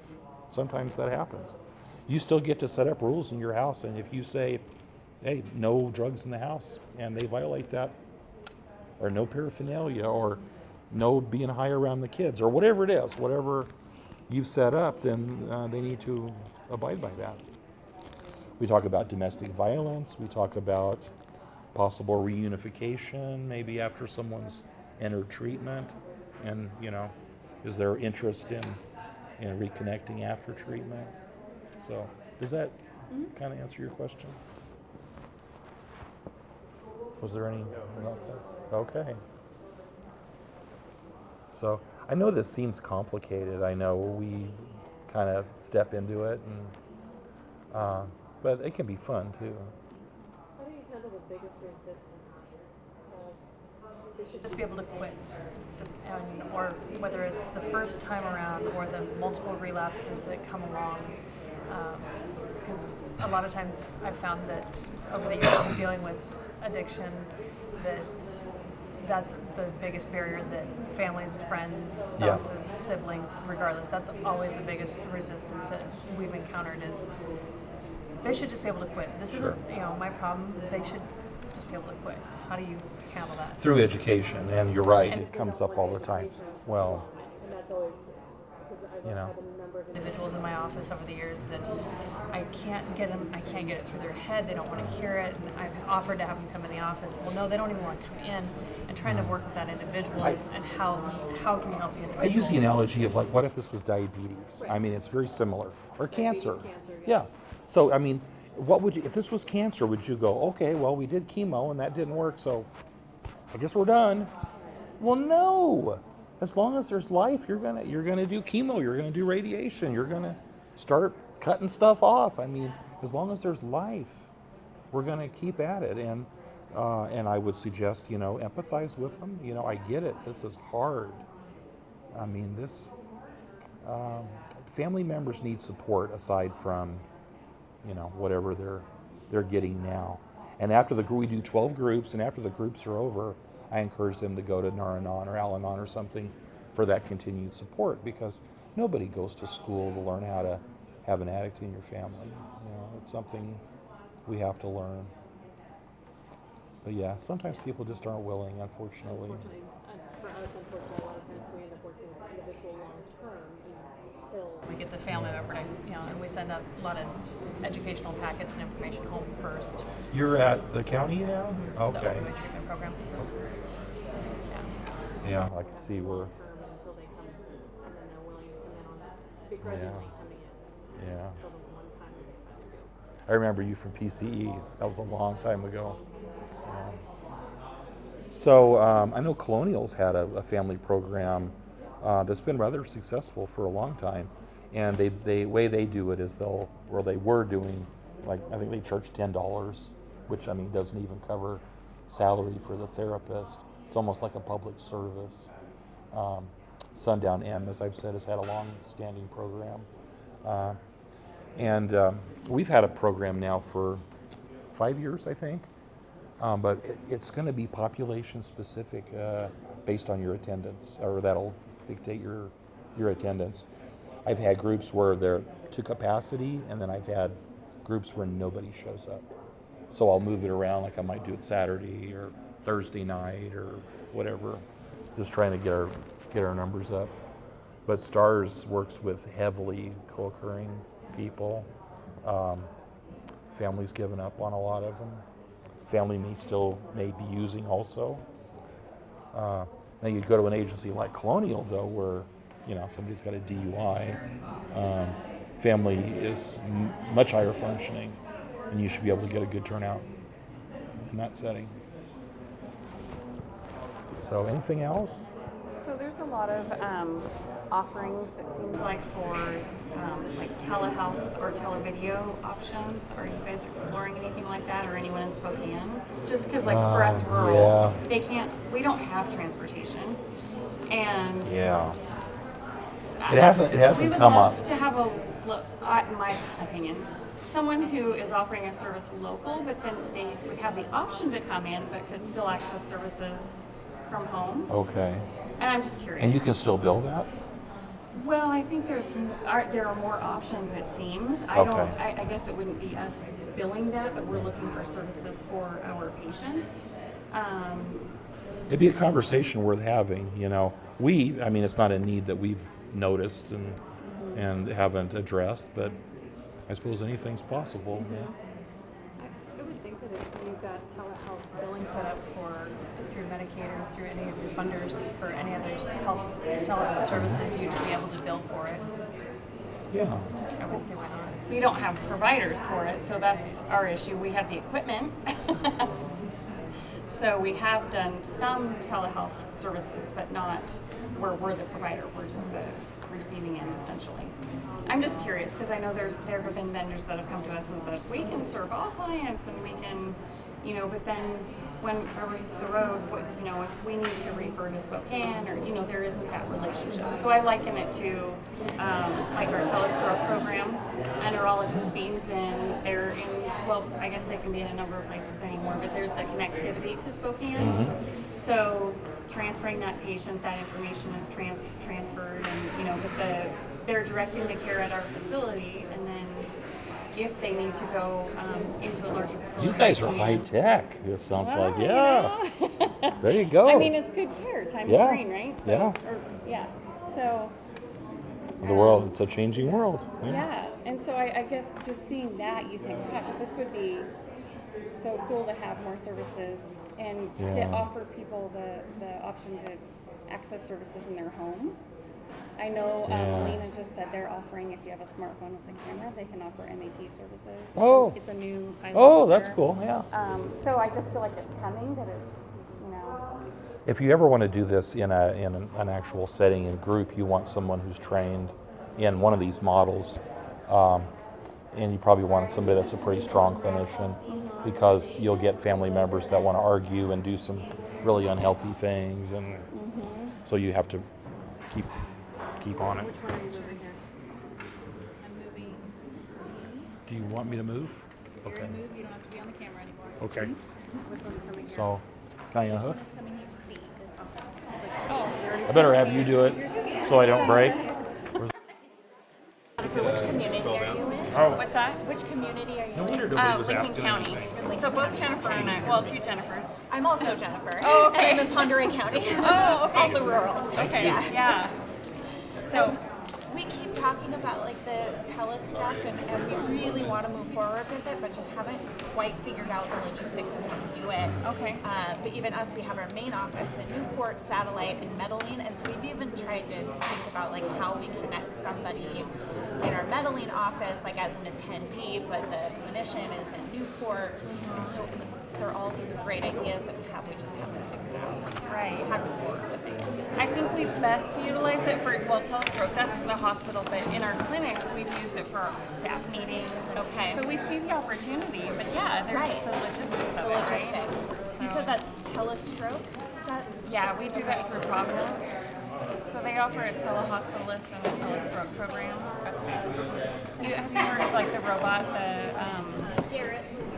I'm trying to remember the name of our robot. We call it Hawkeye because it was named, but anyway, that's how it's accessed. It's brought into the room and they can visualize the neurologist and get instruction and have them be a part of the care. Okay. So.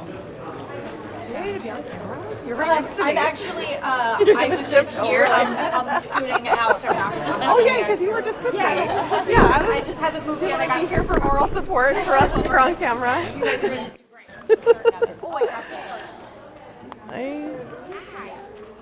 Oh, you are getting mic'd up. Lucky lady.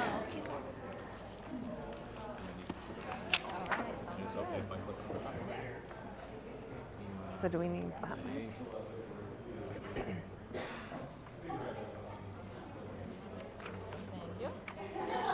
Oh, now I really have to know what I'm saying. Yeah. Would you just tip our seat over so it's not such a... Nope. It's yours. I think this is everybody. Seems like a good sized group, yeah? Great, so hi, I'm Jessica and I'm here representing the YMCA today, and Alina is here with me. We are going to talk about our community health programs that we're running at the Y right now, and primarily the one I want to talk about is our Pathways to Wellness program. This is a new program for us that has been developed over the past year, and it is a partnership, and this is, you guys probably won't even be able to read this, but I'll hold it up for our folks on TV. It is a partnership with Chaz, and the idea is to help folks, help support folks while they create a program for themselves. And we call this lifestyle medicine. So they are changing habits and behaviors with exercise, stress, and nutrition over time, and that having hopefully a healthy impact on their lives.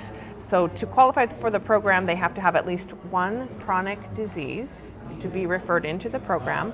The program runs for 8 weeks, and they are required to come to a weekly meeting where they are given education from a registered dietitian or one of the wellness coaches at the Y, and they have to have pre and post labs as well as check-ins with a doctor comes to our meetings 3 times to do check-ins with them.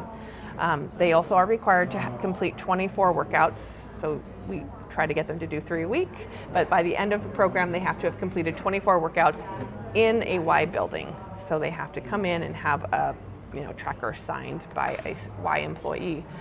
They also work one-on-one with a wellness coach who helps them determine their pathway. So we call it a pathway because they could really want to spend time in the water and be going on a water pathway or a group X pathway where they want to be in classes, or they might just want to be up on the floor and learn how to use machines or free weights and that kind of thing.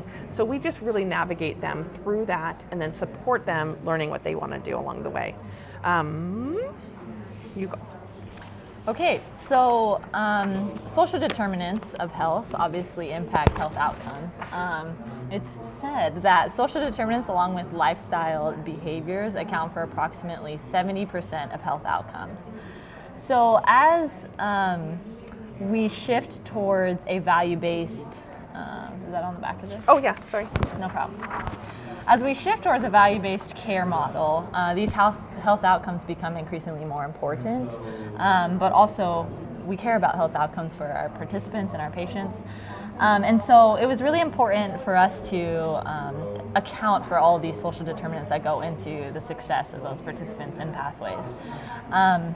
So the unique thing about Pathways is it was created by Chaz and the Y. There is an inspiration from a program in the Kroc Center in Coeur d'Alene. So they went over there, they saw the program, they took things that they liked, and then they adjusted it for our population here in Spokane. So for instance, participants go through trainings, different educational things like on nutrition and things like that. So while they're learning about nutrition, they don't just learn about, like fats and protein that might just go right over their head and they're like, I don't know how to do this. So instead we teach them, how do I get my daily recommended nutrients from the food that I get from the food bank or from my food stamps. And so it's really designed to be useful for the participants and so that they can use that for continued success in their health outcomes. So along with that, the partnership between CHAZ and the Y is a really good example of interprofessional collaboration. The goal for the Y's involvement is to extend the participants' success outside of the clinic. So through the Y, we provide a community for them, and we encourage them to make friends with those in their cohort or in their group so that they have workout buddies and things like that in order to sustain these lifestyle changes. This program it's kind of like a year of trying because it's so new. So we had a pilot program, that was our initial group, pilot cohort, and then we've had 5 or so since. And along the way, we've made adjustments based on participants' responses, as well as just things that maybe we didn't pick up on in the beginning. So for instance, one of those things is implementing having PHQs pre and post. That wasn't originally a part of the pilot cohort, but we noticed that after the first cohort graduated, there was an astounding response of decreased anxiety, decreased depression, and just improved health outcomes. And so that has been implemented into the newer sessions, along with nutrition goals throughout, instead of just like, okay, these are the nutrition things we teach you and then good luck. So those are some of the things that we've implemented along the way, and it's a continuous process. And then some additional things that we noticed are from those few groups that have gone through is that about 2 months afterwards, they're doing really good. They're coming in, they're getting their workouts in, and then we see a pretty big drop. And so recently, the Y and CHAZ has been working to address those barriers that may be coming across after graduation. So some of the things that we've come up with that may be implemented are some type of support group to ensure that they still have people, there's a community there, and it'll also include maybe some advanced education along the way. Another thing is peer mentors. So providing peer mentor training for those who have graduated and who want to still be involved, so that they can help out those who are going through. And then there's something else. Incentives, you said. Oh yes, yeah. Incentives. So maybe if they work out 6 weeks post-graduation, they'll have a one-on-one personal training or things like that to incentivize them to continue to come in. So if they do graduate the program, complete all 24 workouts and 7 out of 8 of the classes, then they are eligible for a reduced membership for the next year. So $20 or less on a sliding scale based on their income. So it's a really great deal for them if they do complete. The reason that the Y is such a fantastic organization to partner with is because we are really focused on a holistic health. Mind, body, spirit has been one of our mission statements since over 100 years. And so we are looking at people to see what are their needs, what are their barriers. One of the really great things that this program has built into it is having a community health worker from CHAZ who's working full-time with this Pathways program now and helping to navigate the barriers, whether it's transportation to and from the Y, athletic clothing, maybe they need a cane, whatever it is, if they need that to be successful, we are really trying to navigate that, providing childcare when they come to work out, whatever those things are, we are trying to navigate the barriers to them. I'm going to talk about some of this other cool stuff in a minute, but I want to make sure I have time to share our other community health programs that we have at the Y right now. So one of them that we've been running for probably 7 years now is called Live Strong at the YMCA. It is a program for cancer survivors, so anyone who has received a cancer diagnosis at any point in their life is eligible for the program, even if they are still in treatment now. It's a 12-week program, 2 sessions a week where they focus on community time and processing the cancer experience, and then an hour-long workout session where they are built low and slow into a progressive workout, focusing on strength, cardio, flexibility, and balance. They found that folks, when they finished treatment, did not feel like themselves, were scared to exercise because they didn't know what was safe for them anymore and what didn't want to hurt themselves. And so to bridge that gap after treatment, this program was created to really help people regain their confidence and their health in a way that was safe for them. That program is free for participants, and their membership at the Y is free during that time as well. We have quarterly info nights for folks who are interested, and they can come in and learn about it and also do an intake at that time. Our next one coming up is June 5th, so if you want to talk to anybody that you know that has had cancer, you can tell them June 5th and they can go on the website or call in and get registered for that. It's called Live Strong at the YMCA. Okay. So it is a partnership with the Live Strong Foundation, and they support us in non-financial ways. Another program is ACT, which stands for Actively Changing Together, and it is a program for parents and children who are having weight challenges. Bring in the kids and the parents together and play physical activity games, and then split the parents and kids up. The parents go in for a nutrition session while the kids continue to play, and then everybody comes back together to make a healthy snack and eat together. So that program really helps encourage some small behavior change as well over time. And the third one that we have at the Y is called Healthy Weight Loss, and that is fairly self-explanatory, but the approach is very different than most weight loss that you see in the world. It is not a prescriptive program, and we really help people identify their needs, challenges, triggers, and what is contributing them to making the choices that they're making, whether it's stress, sleep, fatigue, whatever, and navigate those things, making smart goals along the way, and creating community also. I'm going to open it up for questions, but I'm hoping your questions will let me talk about the other things I have here. Tell us. Yeah. Do you have any more? How do people get into that first program you were Pathways to Wellness. Yeah. Pathways to Wellness is right now, it's just a partnership with Chaz, and so they do need to be patients in Chaz to get referred in at this point. Eventually, we're hoping that will expand beyond Chaz as well.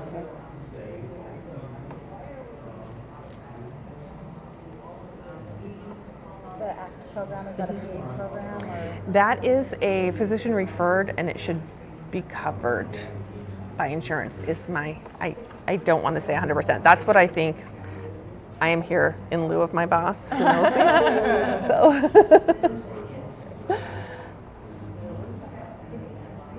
Is the new center in Erie Heights, is that at YWCA? No. It's not? No. Where are the locations?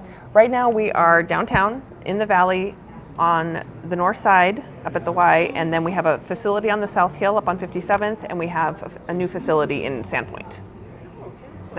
We just got that in the past 4 months. Yeah, we have not run this Pathways there yet, but eventually it'll all expand out there as well. Sandpoint, does it have a pool? Yeah, Sandpoint has a pool and a gym and all the good stuff. Okay. Yeah.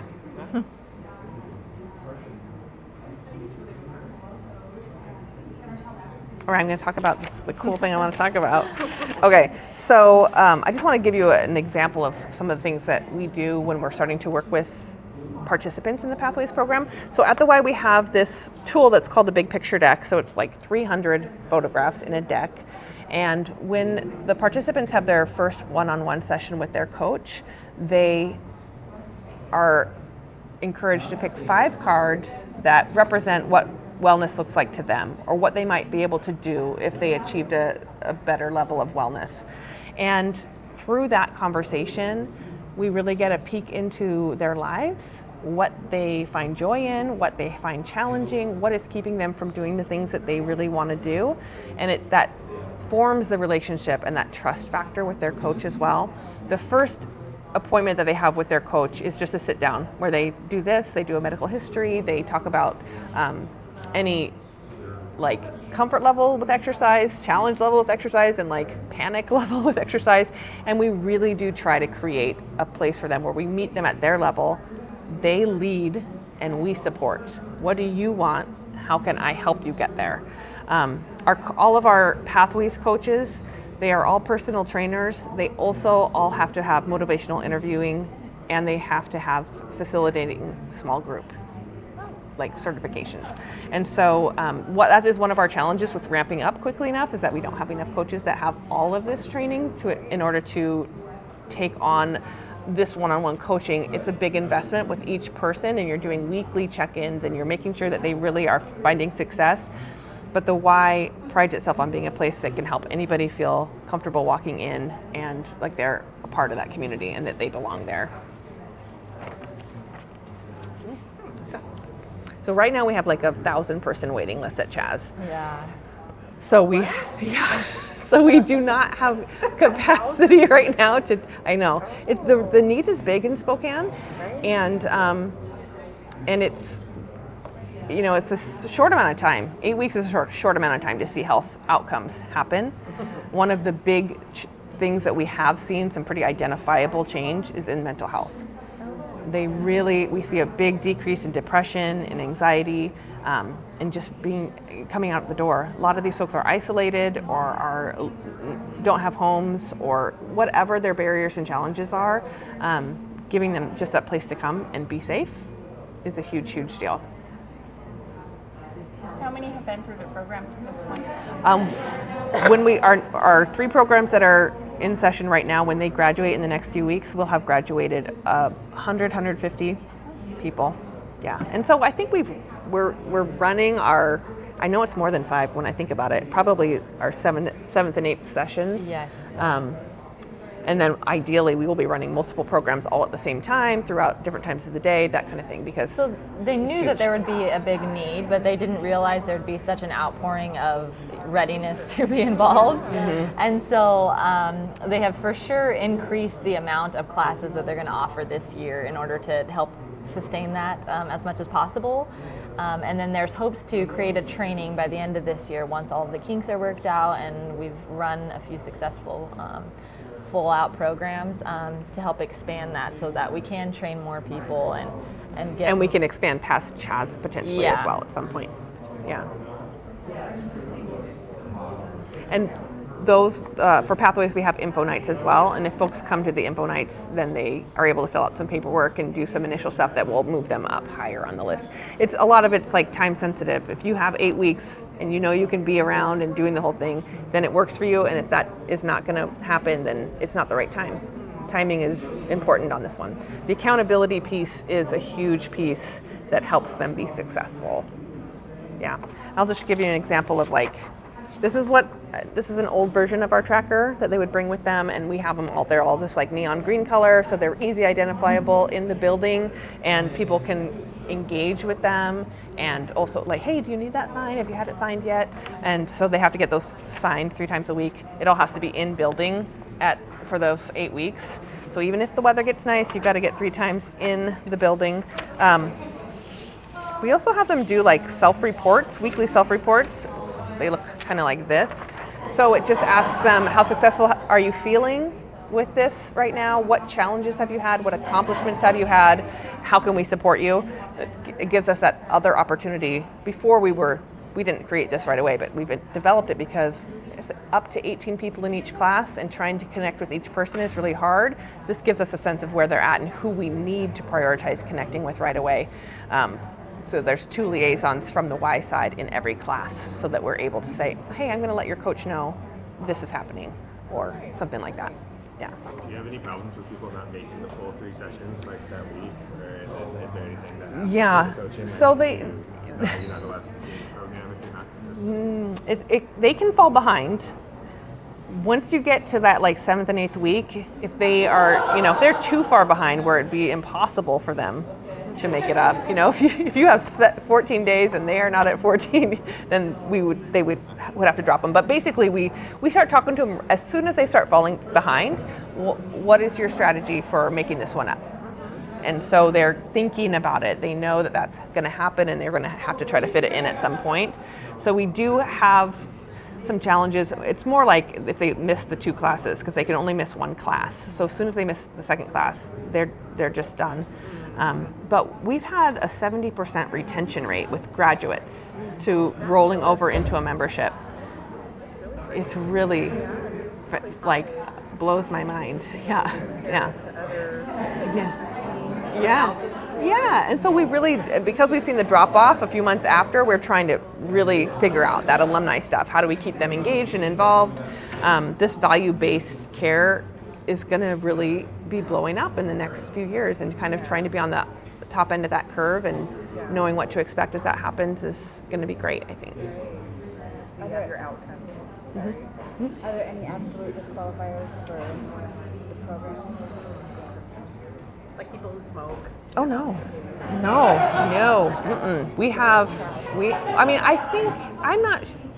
I mean, this is kind of off the record, I don't know, but I think if they were actively using drugs, that might be something but it also might be like, well, give it a shot, and if you're trying, but we really want to see a certain level of commitment so that we don't have people dropping who could have, another person could have had that spot, because we do have a lot of people who want in. But no, we don't have anything specified as this disqualifies you.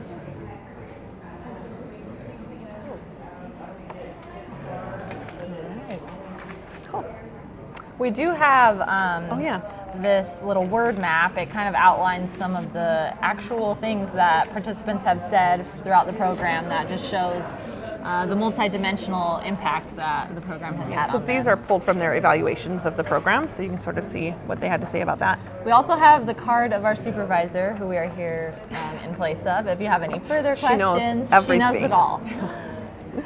Quite a bit. Oh, thank you. I have been lucky enough to be a liaison in two of the classes, and then coach about 10 of the participants who have gone through. So I do get some of the ins and outs of the day-to-day. You guys want to wrap up this table? We have one more rotation between president and lunch. Thank you for your question. Thank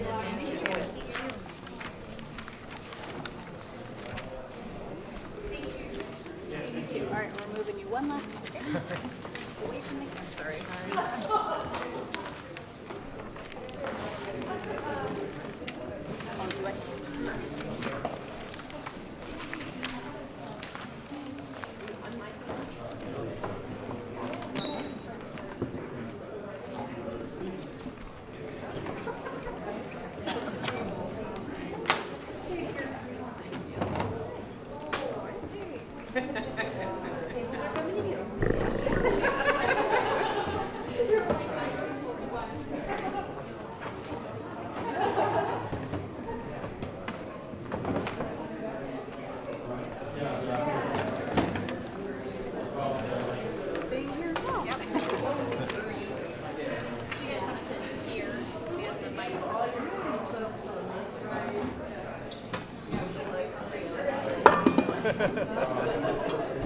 She's seamless.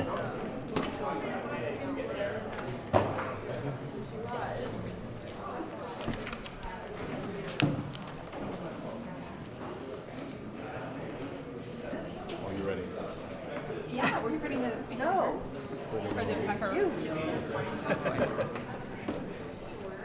I'm new. I don't know what I'm saying.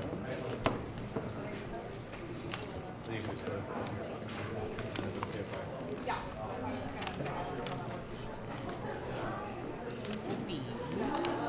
Hello. It's going good. It's going good. Learning lots.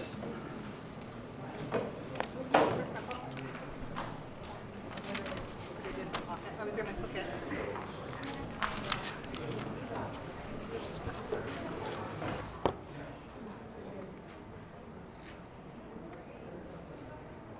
It's a small group. Shall we get started then? Is it everybody? I don't know. It feels like I mean, my first group was super small, so I think it's just how they got numbers out. I guess just the combination. Or I was thinking maybe people are going to do meters again because it's getting close to lunch. But all right, so we'll get started. So I'm Christy Pells. I'm the Mental Health Clinical Director at Partners with Families and Children. And I'm Terry Suedo. I am the parent educator and family team coordinator. I forget sometimes. Well, there's pressure with this too. So we're here obviously to talk about our family team coordination model and how we engage and develop relationships with our families. So can we do just a quick intro so I know where you guys are from? And My name's Laurel. I'm a new licensed clinical social worker at Planned Parenthood. We're just starting to offer second year services. yes, that's so exciting. Yeah, that's like a huge buzz in town right now. That's cool. Yeah. My name's Kate. I'm with the Institute for Family Development. And so you're doing WISE, correct? WISE and Home Builders. Yes, Two perfect. programs for children. April, Spokane Regional Health District Treatment Services, Opioid Treatment Program. And I'm Tom Murphy, and I'm with YFA Connections, and the Adult Treatment Services Director. I'm Gary, and I'm with Better Health Together. Perfect. All right, so I think what we've been doing is just starting with a super high and quick overview of our agency just for the context. So Partners with Families and Children originally started, it has to be 29 years now. I keep saying 28 years ago, focused in a partnership with Deaconess Hospital for the identification and prevention of child abuse and neglect. And from that, identifying what are factors that contribute to child abuse and neglect, we know and found and know. Mental health issues along with substance use or chemical dependency issues are pretty prevalent in families where there's trauma and abuse and neglect. So from there, then we grew and incorporated and added in the mental health services and our chemical dependency services. Our chemical dependency services are primarily focused on adults and parenting individuals. We have gender-specific routes for males and females for intensive outpatient and outpatient services. Ooh, got loud over here. Say that again? Oh, they're just getting out. Got it. It seemed like we were small. I think most of those that I saw we've seen at the table already, so that's okay. So substance use, focused on the adults and caregivers, parenting individuals, which is super loosely defined, gender-specific roles, intensive outpatient and outpatient services for SUD. And then in our mental health services, we have individual, group, and family treatment services, parent education, and peer support, and our family team coordination. About 90, I think it's probably closer to 90% now. It used to be 90 or 95% of our referrals would come from Children's Administration, and I love that the last group was asking that question too, because we also have a large number. I think I'd want to say 90% are engaged or in services with Children's Administration around some level of a dependency or involvement, because we definitely get the referrals from the department and or from the teams, either directly ordered from the court, a public defender, OPD social worker, the social worker or the caseworker themselves, and a plethora of other providers all from that corner. But we also have a super large number of referrals just that are friends and family because of, well, I guess what we eventually need to get to is this family engagement and partnerships and everything is there's some voodoo magic in how we've built and tried to be really intentional with building our team that then supports engagement with families. So being that a good number of our families are referred from Children's Administration, what we know is that oftentimes the courts and or the social workers or caseworkers kind of have this prescription of they want success for this family and they want permanency for the child, which is what we want too. And so there's a prescription of to exhaust all resources, and that also goes to laws and mandates that they have, exhaust all resources to offer to the families. But what we know when there are families with mental health issues, that co-occurring substance use disorder issues, trauma, chaos, children have just been removed. The children themselves also have attachment and trauma and other issues themselves. And it's really overwhelming and oftentimes sets families up for failure and or a real slowed success. So we embarked on a research study quite a few years back to really look at measuring outcomes for children, permanency for children, and success for their caregivers. And the cornerstone or the crux of that is our family team coordination model. Family team coordinators like Terry partner with the families right when they come in and throughout their whole process to coordinate care, have that conversation that we oftentimes don't have time to do, have the conversation with all of the different providers, with the department, with the attorneys, and then ultimately bringing the whole team, the wraparound system, internal and external, around the table at least monthly, very similar to WISE, to talk about, these are all of this is what brought the family into care. These are all of the recommendations, and how do we kind of break it down and keep it a little bit more simple when they have, 10 different providers between the service providers for themselves and then also their family services and or children's services and visitation and whatnot. Everybody, like if we just look around the table here and a family's working with all of us, each of us are working and we're developing, 1, 2, 3, 4, 5 goals with the family, and then you're doing that many and you're doing that many. So pretty soon, our one individual has 20 different goals and there's some overlap, but how do I keep track of having 20 different goals for myself, and then also I give that example of, also just for me, and I'm a mom, and like my daughter's super overdue for a dentist appointment, Right. Now I actually should have given this caveat. She's not prone to cavities, so I don't want there to be any concern. But it's just life gets busy, and sometimes it's hard to just remember to do this piece or this piece, and we have families that are very vulnerable and giving them a really prescriptive model of what they need to be doing. So Terry facilitates that coordination of the team and then bringing them together. And what, I don't know, can you add just some of the magic? What's the magic of the team coming in, talking about those concerns that brought the family or the child into care, and then the communication and coordinating of goals? Can you add a little bit on that? Well, you touched on it. I mean, I think communication is a huge thing because our families are maybe newly in these situations and they've got this enemy over here who's telling them do this and this and this and, and not sure exactly if that DCYF worker is telling them or they're kind of they're perceiving it or interpreting it. Yeah. And so, I mean, I differently. think that's a huge thing. You probably see that in your program too, where everybody is hearing the same information. It's recorded, and everybody can have copies to take with them. Like, well, when so-and-so told me I had to do this, and I can say, no, they didn't say you had to do that. They said they'd like to see you do this, and that it would benefit you, but let's call right now and get some clarification. So I think you had mentioned at one point, like maybe it kind of slows down the process, but I don't think it slows it down. Is it just, okay, we can take this piece and put it here and this piece, and the families helps reprioritize really, or something. It is, and I think they really are able to make connections because they see that. I don't want to say we're on their side, but all the services are client directed. It's not required that they do it. It's just an added support and help for them to ultimately get their kiddos back if that's what their goal is. Yep. That's all I'm going to say.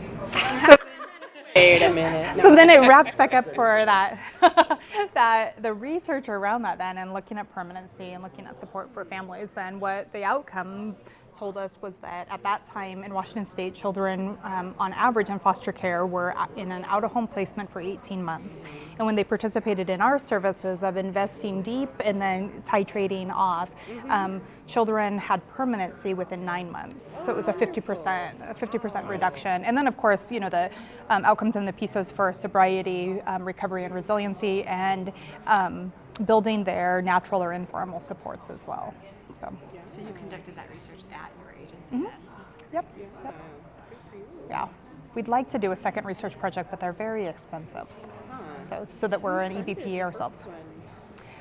I can't tell you that. It's not in my brain. Oh. It's confidential. Yeah, it's confidential. No, it's just nowhere in my brain. Okay. I know Chris Blodgett was our researcher, and it's nowhere in my brain at the moment, so. Somehow your agency found the resource to pay for it. Yeah. good. Yeah, because I don't want to misspeak. A lot of grants, just like random, Yeah. maybe like, somebody at your agency might have seen a grant opportunity. Oh, cool, I'm going to do Yeah. this or something. Like, Yeah. how are your services paid for now? For like the wraparound group and paid for by Medicaid? Most of our funding for our mental health services and SUD are through Medicaid, and then we have supplemental grants. Primarily in mental health, a lot of the grants we focus on are for the parent education, and we know like prevention services. We really like to look at all of our interventions that are I guess identified as treatment. We really say it's prevention as well. I mean, if you're looking at prevention or changing the curve or the trajectory that they're on, that's a prevention strategy. Prevention for working with the entire family. It's prevention for interrupting, like our mission, interrupting and repairing the cycles of abuse and neglect within families. So all of those are prevention, but also the real, like what funders or people really look at as prevention services. We look at grants and things, and then our Child Advocacy Center is funded largely by NCA and OCVA or crime victim dollars and whatnot. So.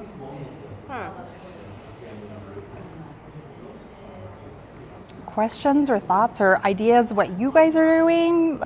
What's working well for you guys as far as family engagement and collaboration? I know one of the questions I have when I think about team meetings and getting everybody together and talk about the CPS ones is logistics in terms of time and transportation, just getting to the meeting, and especially when we start thinking about bringing primary care into the mix because they're all so busy, they're not going to make it. Right. So do you guys, or have you thought about doing much with like virtual type meetings with, and if so, how's that look? I mean, I know Skype exists, but I don't know if there's better software, if there's better things that can be used, but I just see that as the future when we're all, we'll be sitting at our agency with the client, and we'll be on the big TV, and we'll have the, assistant, the doctor's assistant or the coordinator from the clinic or, there, and then other people that are involved, like you said, because they've got 10 different providers involved with them wanting 10 different things. Right, so this is the way you get all on the same page. Yeah, so I love the concept. It's just figuring out how to make it work with everybody's busy schedules.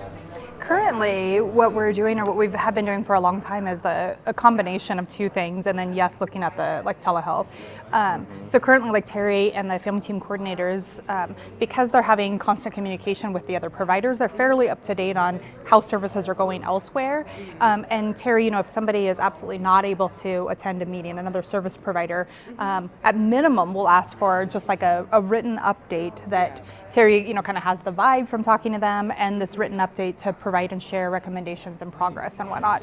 And then also we oftentimes have like a couple cell phones and the landline going with people that can call in either for the entire meeting or for a portion of the meeting as well. And then we're really looking at telehealth, although, I mean, exactly everything you're saying. Most recently, we were speaking about telehealth. We have a clinician that's still out at Freeman High School after the school shooting a few years ago. And so she'll actually be going on leave shortly, but still looking at a telehealth option. So I think everybody is considering that and looking, and we just want to make sure that we're finding a solid program that can maintain confidentiality and HIPAA. And then we, like you guys, are also held to the 42 CFR standard as well. And so just looking at all of those components, but that I think definitely, I don't know what your thoughts are for.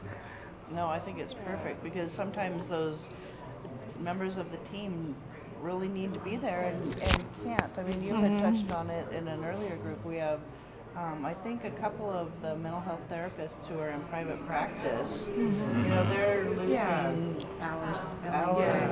And everybody's already working at capacity. So telling somebody, oh, sorry, I can't see you because I have to travel that day. I'm curious. We actually, the Planned Parenthood's new building here in Spokane is entirely set up for this. It's really phenomenal.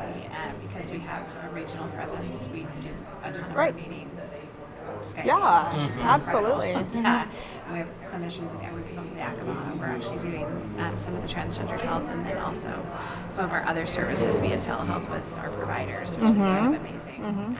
I don't know how it's set up on the 3 weeks. I'm just saying you could probably contact somebody there and they would be able to help you. Yeah. My question is, do you guys ever have an issue with when there's that many players at the table, like who owns the table? Like who's like, are you the director of that, or do people have like their little ownership of their areas? Or, you know what I'm saying? I'm supposed Like, to facilitate those meetings.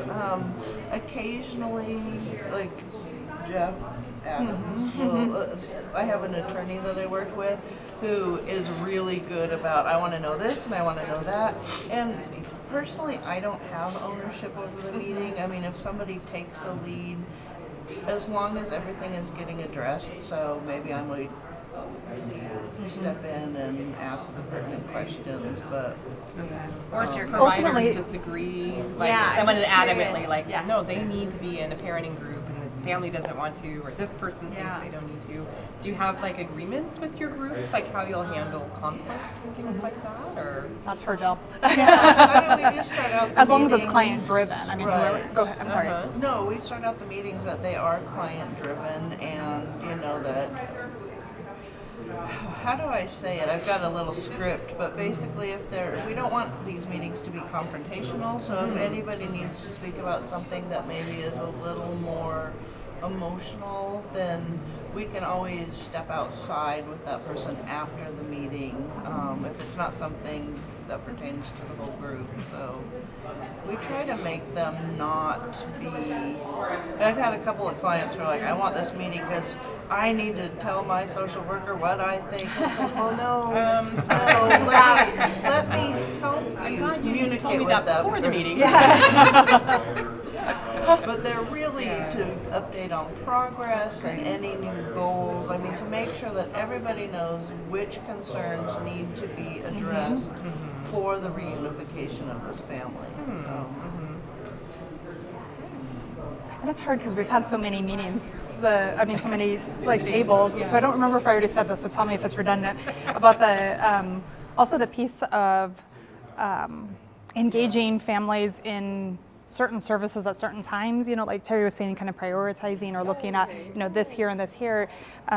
Oftentimes we find with Children's Administration also that they're, with that prescriptive list, they're saying, you need to do all these things, and we can advocate for, like, that's a great suggestion. However, this person's still detoxing. Right.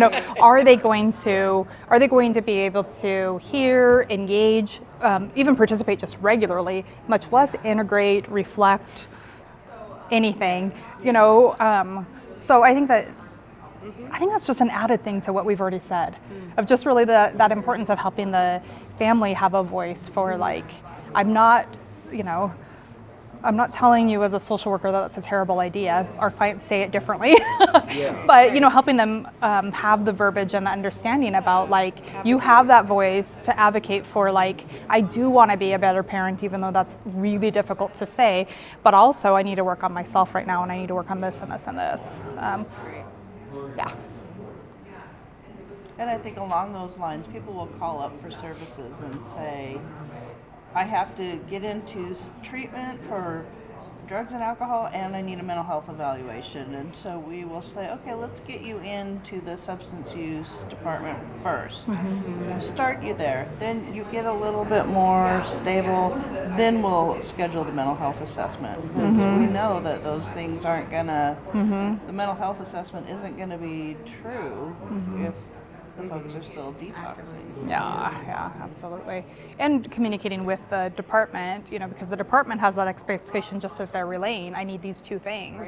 But then once they've called in and engaged on ROIs and all that, then we can engage back with the department to say, this is what we're recommending. Let's start here. They are on the books, a month out or whatever for a mental health assessment. So they're still in compliance, but it doesn't have to just look like tomorrow, get these done, get the recommendations and start. That there's other ways to, and there's other ways to still check it off and be making that progress. Yes, totally. Yeah, and also, if we have clients or potential clients that need inpatient services too, they've come in and they've shared all this in SUD, they do a mental health assessment and give us all of their information in that avenue, and then they go off to inpatient, and then they start back over when they come back, and so there's just a lot of a lot of reasons that we've found that that's most helpful. Yeah, absolutely. Yeah, yeah. Digging up all your history on day one is maybe Mm-hmm. the best plan for everybody. Yeah, yeah, totally. How many family team meetings do you have a month? Just out of curiosity, like how many teams are going at any time? How many does Claire have? Yeah, you could just speak to yours. Sometimes like you have different staff that facilitate and they each have a few families. I think I have 13 right now, but I'm only part-time, so I do parent and parent education. Oh, wow. Yeah.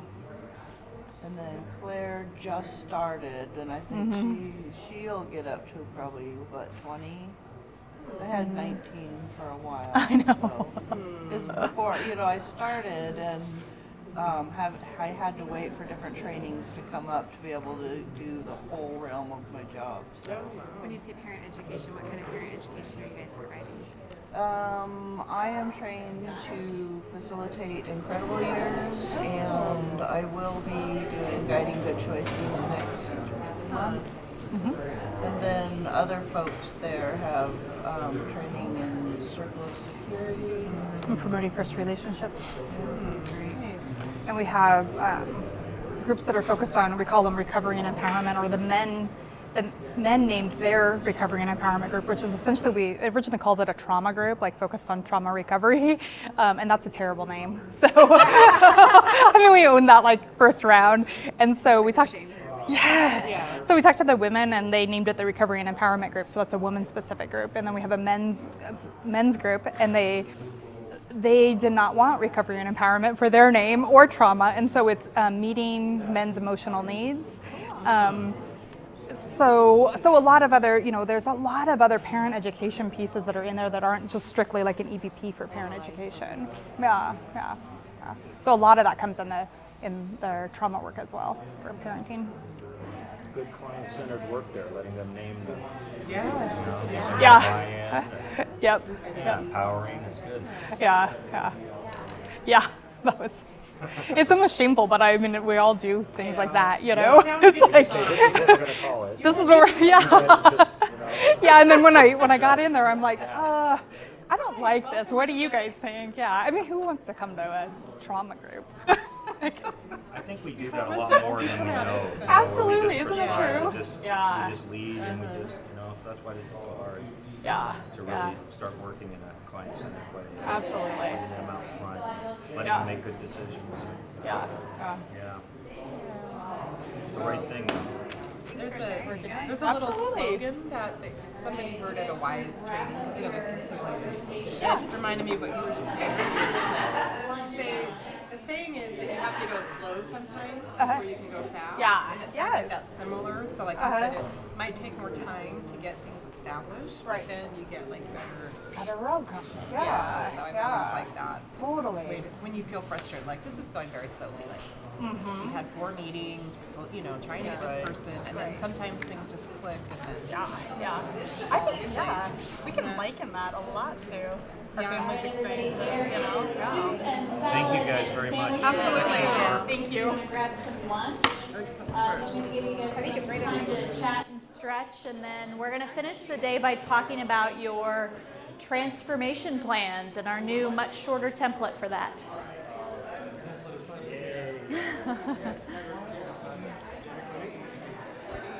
It's like 8. There you go. Yeah, it's much better. That's what I heard. I heard it was less than 10. Yes. I'll take it. That's our goal.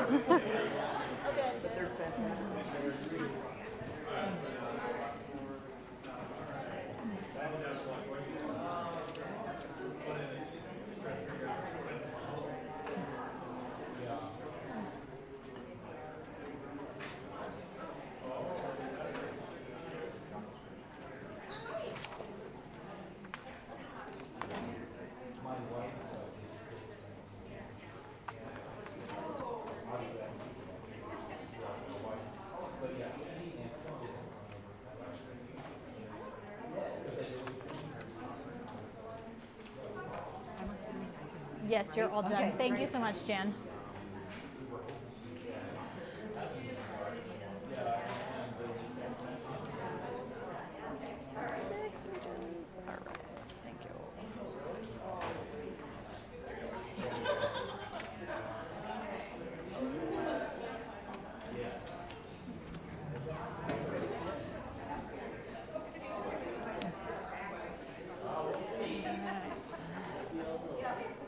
Thank you. You're welcome. Yeah. Absolutely.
Yeah, we did. Total acceptance by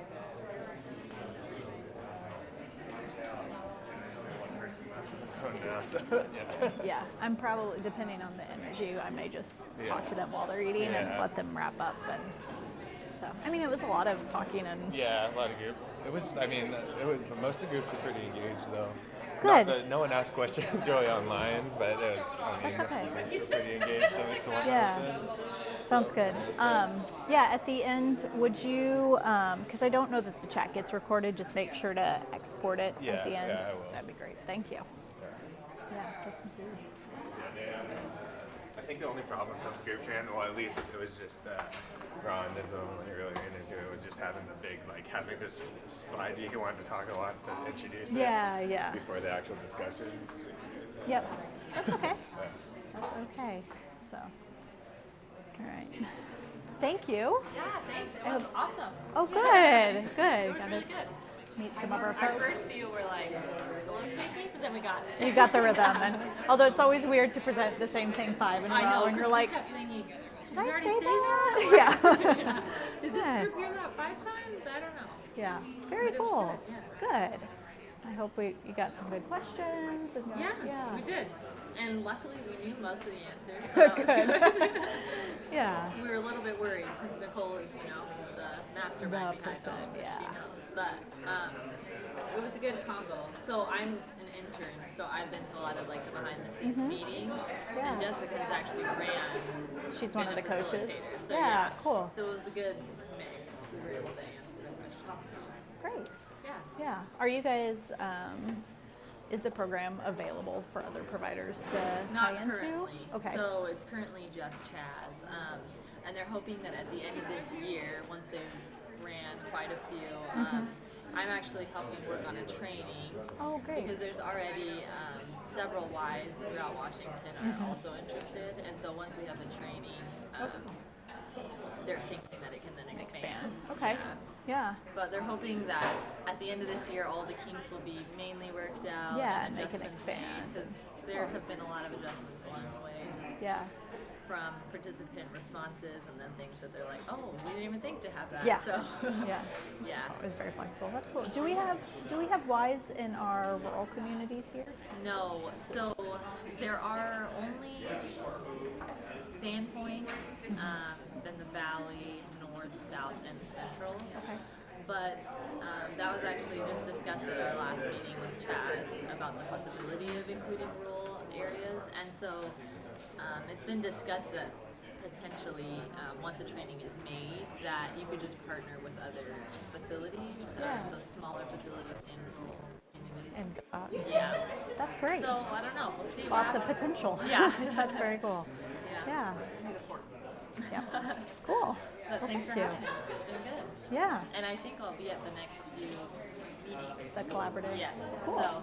Yeah, and you can email me if you have questions. We have all the dates online. Okay. So yeah, Cool. just let me know. Great. Cool. Yeah. And thank you. Yeah. Yeah. No, that would be wonderful. I'd love to have All right. Don't have very many sandwiches. There's another.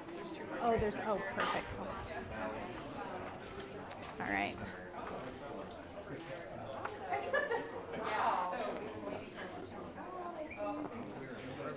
There are more sandwiches.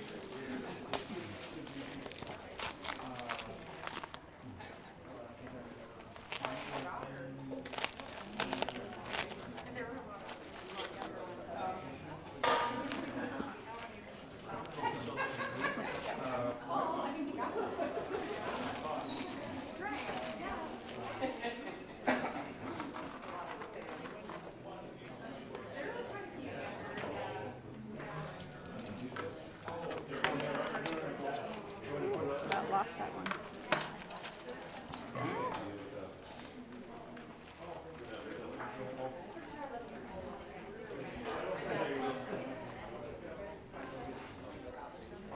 Good, how are you?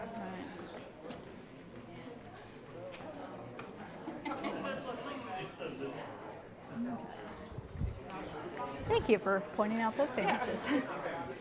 There was an additional salad, just more sandwiches. I think so. Okay, I'll check the fridge. Yeah.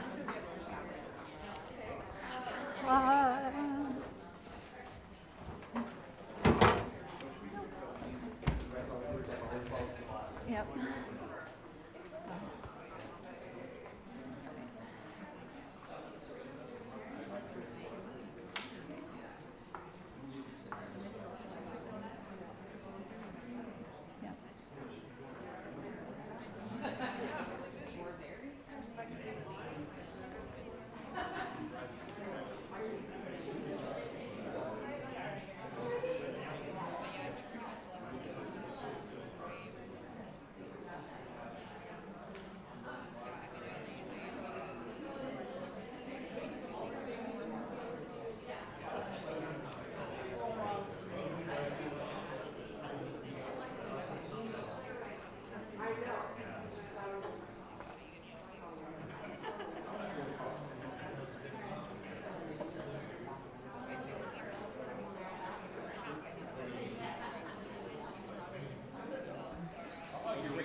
Good.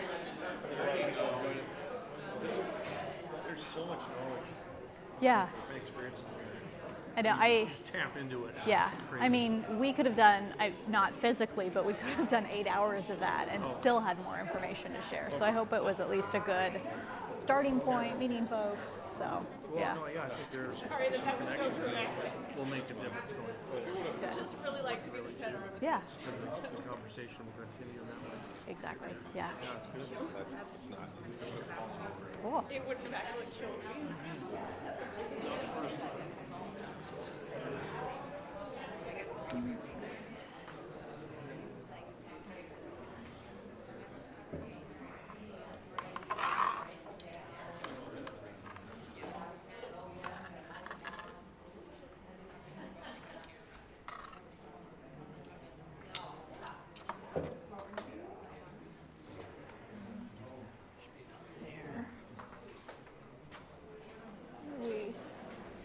Looking for spoons? Yeah. Yeah, over by the soup. Oh. Yep. Well, that makes sense, doesn't it? Yeah.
not a lot.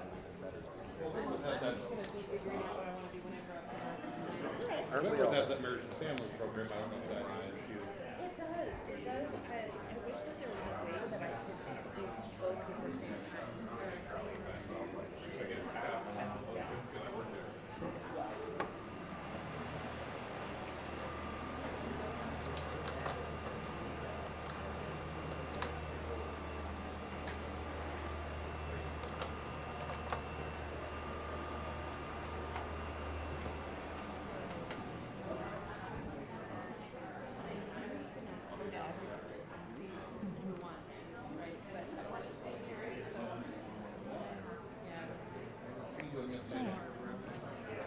I'll snag you guys while we're here and see if I can answer your questions, and if we need more time afterwards, let me know.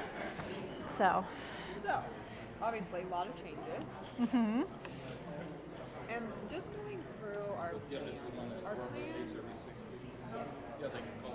It's a hot mess. It's a mess. And it's big. And a large focus of it is on the building that our board has to approve. Okay. I just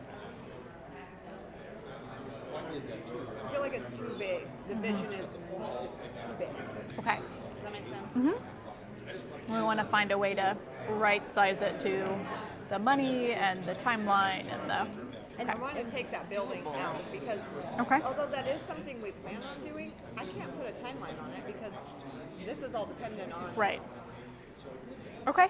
Yeah, absolutely. Does that make So, I did not have a chance to reread your plan, but can you talk a little bit about what is in there that you still think is viable? Are there things about the building too that could be not about the physical building, but some of the programs or initiatives that could be used within existing things? So you think that there's good stuff in there that we can extract from? Okay, good. Yeah, no, we would love to see that. I think when we got your guys's and their budget was $4 million or something, we're like, okay. I think we have too many goals and too many things we're working on, and then we had too many people doing too many things, and now we have a bunch of people who have changed, and so we just don't have like a clear direction on like what we're supposed to be editing and updating. Okay. Yes. So we don't know like where to go next, I guess. Yeah. So there's a couple pieces. That piece and then this building changing. Yeah. And not changing direction even, but The scale. Yeah. Yes. Okay. Yeah, and it's actually been like almost a year now since we did those original plans, and so I'm going to talk after lunch about how we're going to scale this a little bit differently. The template for the revised version that kind of gets us towards contracting is 6 pages long instead of 60. So, and it'll help us build out some really specific steps and milestones, and I think just that template itself will help us find the right size for that. So, and I'll talk about, we'll have a little bit more like one-on-one assistance available too that we can help scale that. So, yeah. Perfect. Yep. And I think too, we wanted to make sure that we were on board with the requirements as far as meetings that are required. And I know that there's one CCT, and I think Rhonda was a part of that, but then stepped out. Yeah. So I don't know that we don't have to go to that one, correct? Is that No. okay. No. No, that was a voluntary one, and we actually have Ryan Keeley from Excelsior representing the behavioral health in Spokane for that group now. It is part of the group that you continue to participate in this group and the Spokane Collaborative, which you have been, so that's good. But that's just the bigger group of the collaborative and that equity work. So, and then there'll be a couple of new required, like through the contracting process, a couple of new things, including an equity assessment that Hadley's building. You've probably heard a little bit about that. But as far as meeting attendance, the requirements are this one and the collaborative. So, yep, so nothing that you guys are missing. So, did Rhonda leave too? I know that Linda, okay. Yeah. When was that? About a week and a half ago, she took a position at Chad. Okay. Or no, I've got it. The shuffle, the eternal shuffle.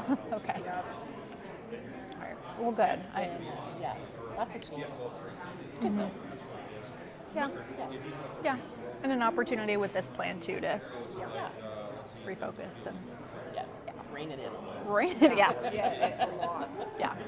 I mean, yeah, I think the grand vision in the long term is great, but what we're looking for in this iteration will be what can you do in the next year. So. And I'm thinking even 5 years, it's still really not feasible.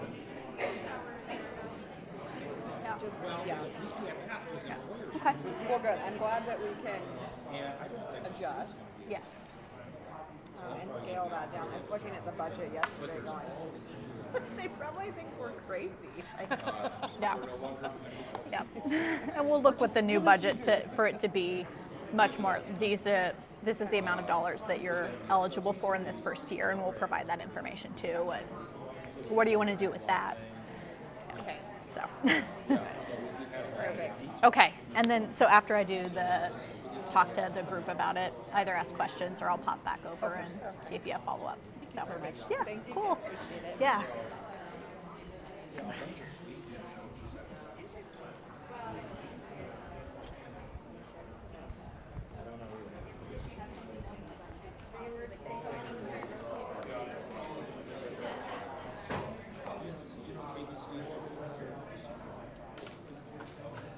She practically runs the program, although she doesn't.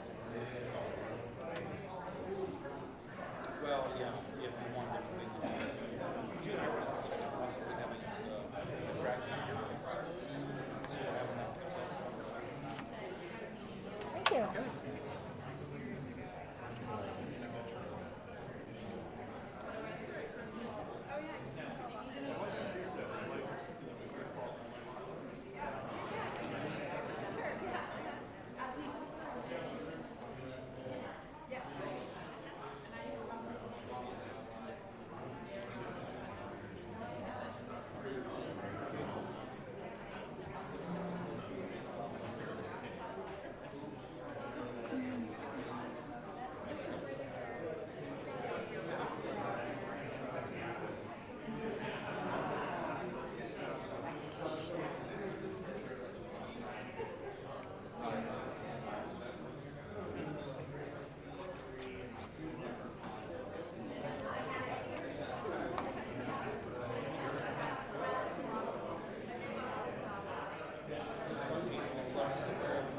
Right now I'm doing a survey class, which is the first class. It's not being really.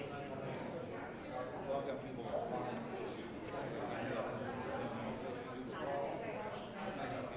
Ready for a master's degree.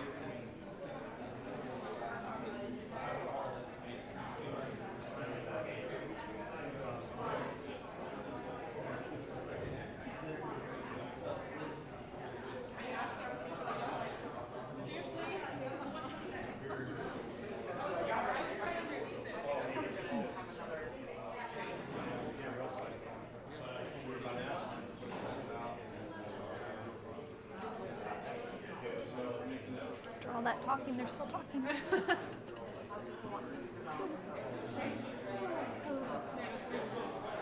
Really good. How did it go? I know we had to cut you a little short, but. I think I got everybody out eventually. Good. Yeah, no. Yeah, 5 minutes would have been better. Excellent. Yeah. Our groups in here were wrapping a little bit faster, but none of them had brought handouts or things like that. So. Yeah, one of the things that, and I don't know about the others, but this was pretty, was not new, but it was kind of new. Okay. Everybody really kind of thought about how you would, shared decision making is a thing. There's a good way of having the conversation and then not.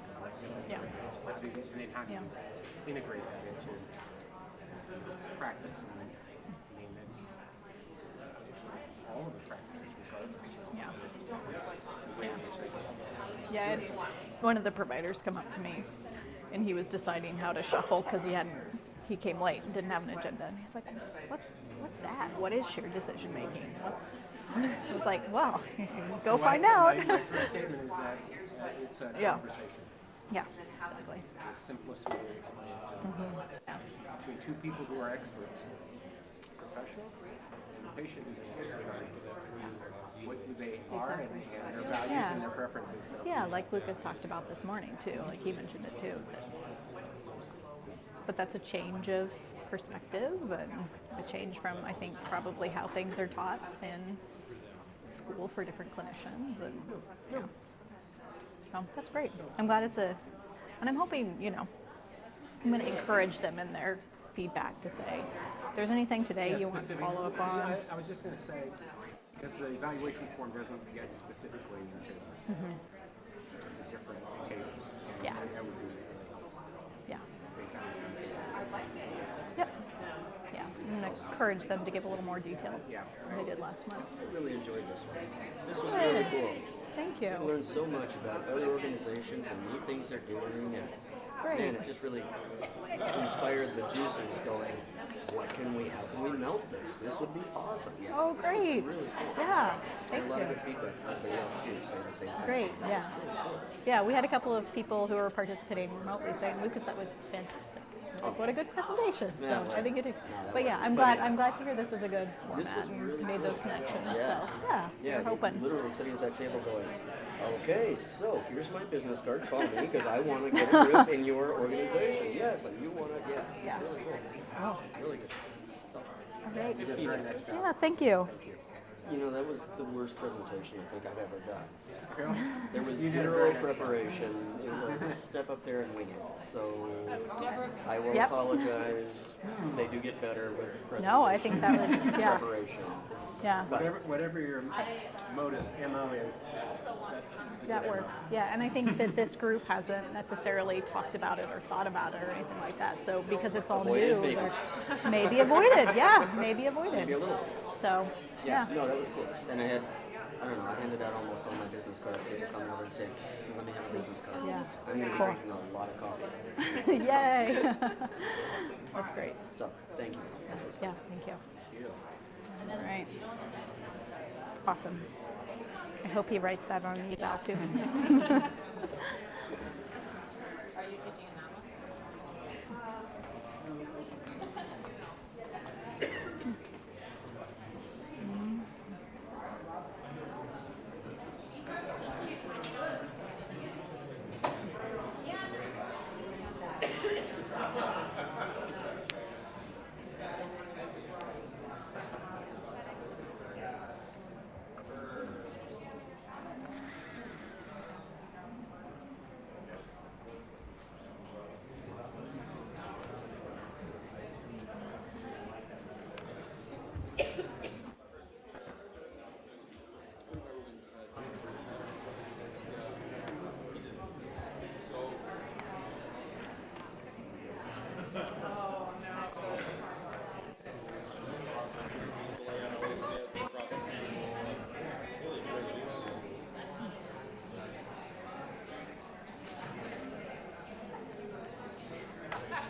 All right, so as you're wrapping up your lunch, before I get into our templates, I want to remind and encourage everybody. Ooh, we got a little movement here. I'll let you guys settle back down. I know. I feel like I don't have the same gravitas as Charisse to be cracking whips. That's right, that's right. All right, so as you guys are shuffling, I want to remind you to fill out our evaluations. This isn't just for our knowing whether or not you like us. This is also how we decide how we continue to do the curriculum for these meetings throughout the year. So please let us know if there were particular tables that were really interesting, if there's any places that you'd like us to do follow-up, if maybe one of these topics you'd like to have more than 20 minutes to talk to that person. Please let us know if this format worked or if it didn't work. We are always adapting based on your feedback, so please fill out that orange form before you go today, and we thank you for anything you do write on there. All right, so I have gotten many emails and requests for when do we get the new template, what are we doing, how are we revising our plan. I have some really great news. It's been almost a year, and last year we gave you a template that ended up with 60 to 80 page plans.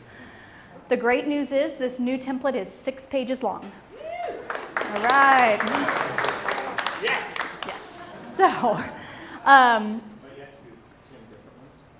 yes, yeah, you can, absolutely.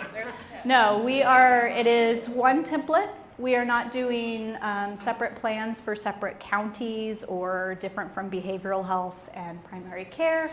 We really want this to be an integrated plan of work. The template is set up to really drive towards and be the basis of the contract.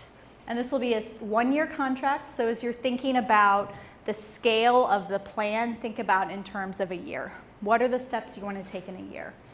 So we'll be sending out the template. We're finishing up some related financial documents to send out to you so you guys know here's how much money you can earn in this year of contract. So we expect to actually send that out either tomorrow if we're lucky, probably Monday, to get that to you. But what you'll see on there is for each of the 3 sections, for bidirectional, for opioid, and for chronic disease, we're looking for you to write 2 aim statements, which are your goals for this project year. It's what, for whom, by when, and how much. What are you looking to change? And then we're also asking for specific milestones. These are steps that by this date we will have trained X clinicians. By this date we will have done X. So it's really to break down the steps for you and what goals you're driving towards. So it is a really much more structured, which always makes me happy as a type A person, much more structured template for you, okay? So like I said, we will probably release that to you next week. We are also providing additional assistance, so we are not giving you a template and sending you and hoping for the best. So on the 11th of June, and this was in your Learning Cohort reminder email, we will be doing a Zoom webinar, and Dr. Stock, who is here today, and myself and Charisse will be walking you through step by step on that template, what it's like to write an aim statement, what are some examples of that, what are we looking for in the budget template, which is also much, much smaller this time, and it'll be a chance for you guys to ask Q&A. What we do ask is that when you receive that email on Monday, you take a look at the template, start drafting things, start drafting ideas, and come with questions for that webinar. And then for our Learning Cohort next month, on the 27th, rather than doing a big group thing, we are going to have a sign up for one-on-one sessions. So you will bring your drafted, revised plan, filled out that template, and you will sit down with BHT staff and with a consultant who have been reviewing these plans and helping us build the template. So Dr. Stock is one of them. Lisa Angus and Kathy Kaufman you may have met before, and if not, they are great experts who will help you guys one-on-one and really take a look at, okay, this aim you've written, maybe we can get it more specific, maybe it needs to be a little bit more ambitious or maybe a little bit less ambitious for a year, and help you revise that towards contracting. And then after that, those people who helped you at your table that day will be your point of contact, and we will help you continue revise. So you will have a point of contact to say, I'm not sure about this milestone, or I'm struggling to come up with a second aim for chronic disease or something like that. So you'll have one-on-one assistance with that this time. The final plan will be due August 1st. So this is your summertime fun time. But as I said, we will be here to help you out on that. All right, do you guys have questions now? I recognize that you haven't actually seen the template yet, but you will very soon. Do you have questions before I release you? Okay. June 11th, is that the webinar? That is the webinar. We'll have the format a couple weeks before. Yes. Okay, and so then when do we sign up? for the individual sessions? That will go out with the email on Monday as well. There will be a link that you can sign up for. So that it'll be for us from like 8:30 a.m. to 4:30 p.m. You pick an hour slot that works for you. Yep. And then I'm just worried about your definition of summertime fun time. Well, I'm actually going away for vacation next week, and then I will come back and help you guys with your plans. So, yeah. So, other questions? All right. Yeah. We really do want you guys to succeed, and we recognize that first round was quite onerous, but we also hope that it helps spark some conversations in your organization, some strategizing, and this will be a little bit more right-sized to the money, to the work, to the timeline. So, yeah. All right, thank you. All right, that is all I have for you today. If you have questions, let me know. If you have questions after about noon tomorrow, let somebody else know. I'm disappearing on a plane. All right. Thank you guys. Have a great rest of your day. Thank you. I know. I feel like as soon as we send out the actual template, it'll. So. So, but I have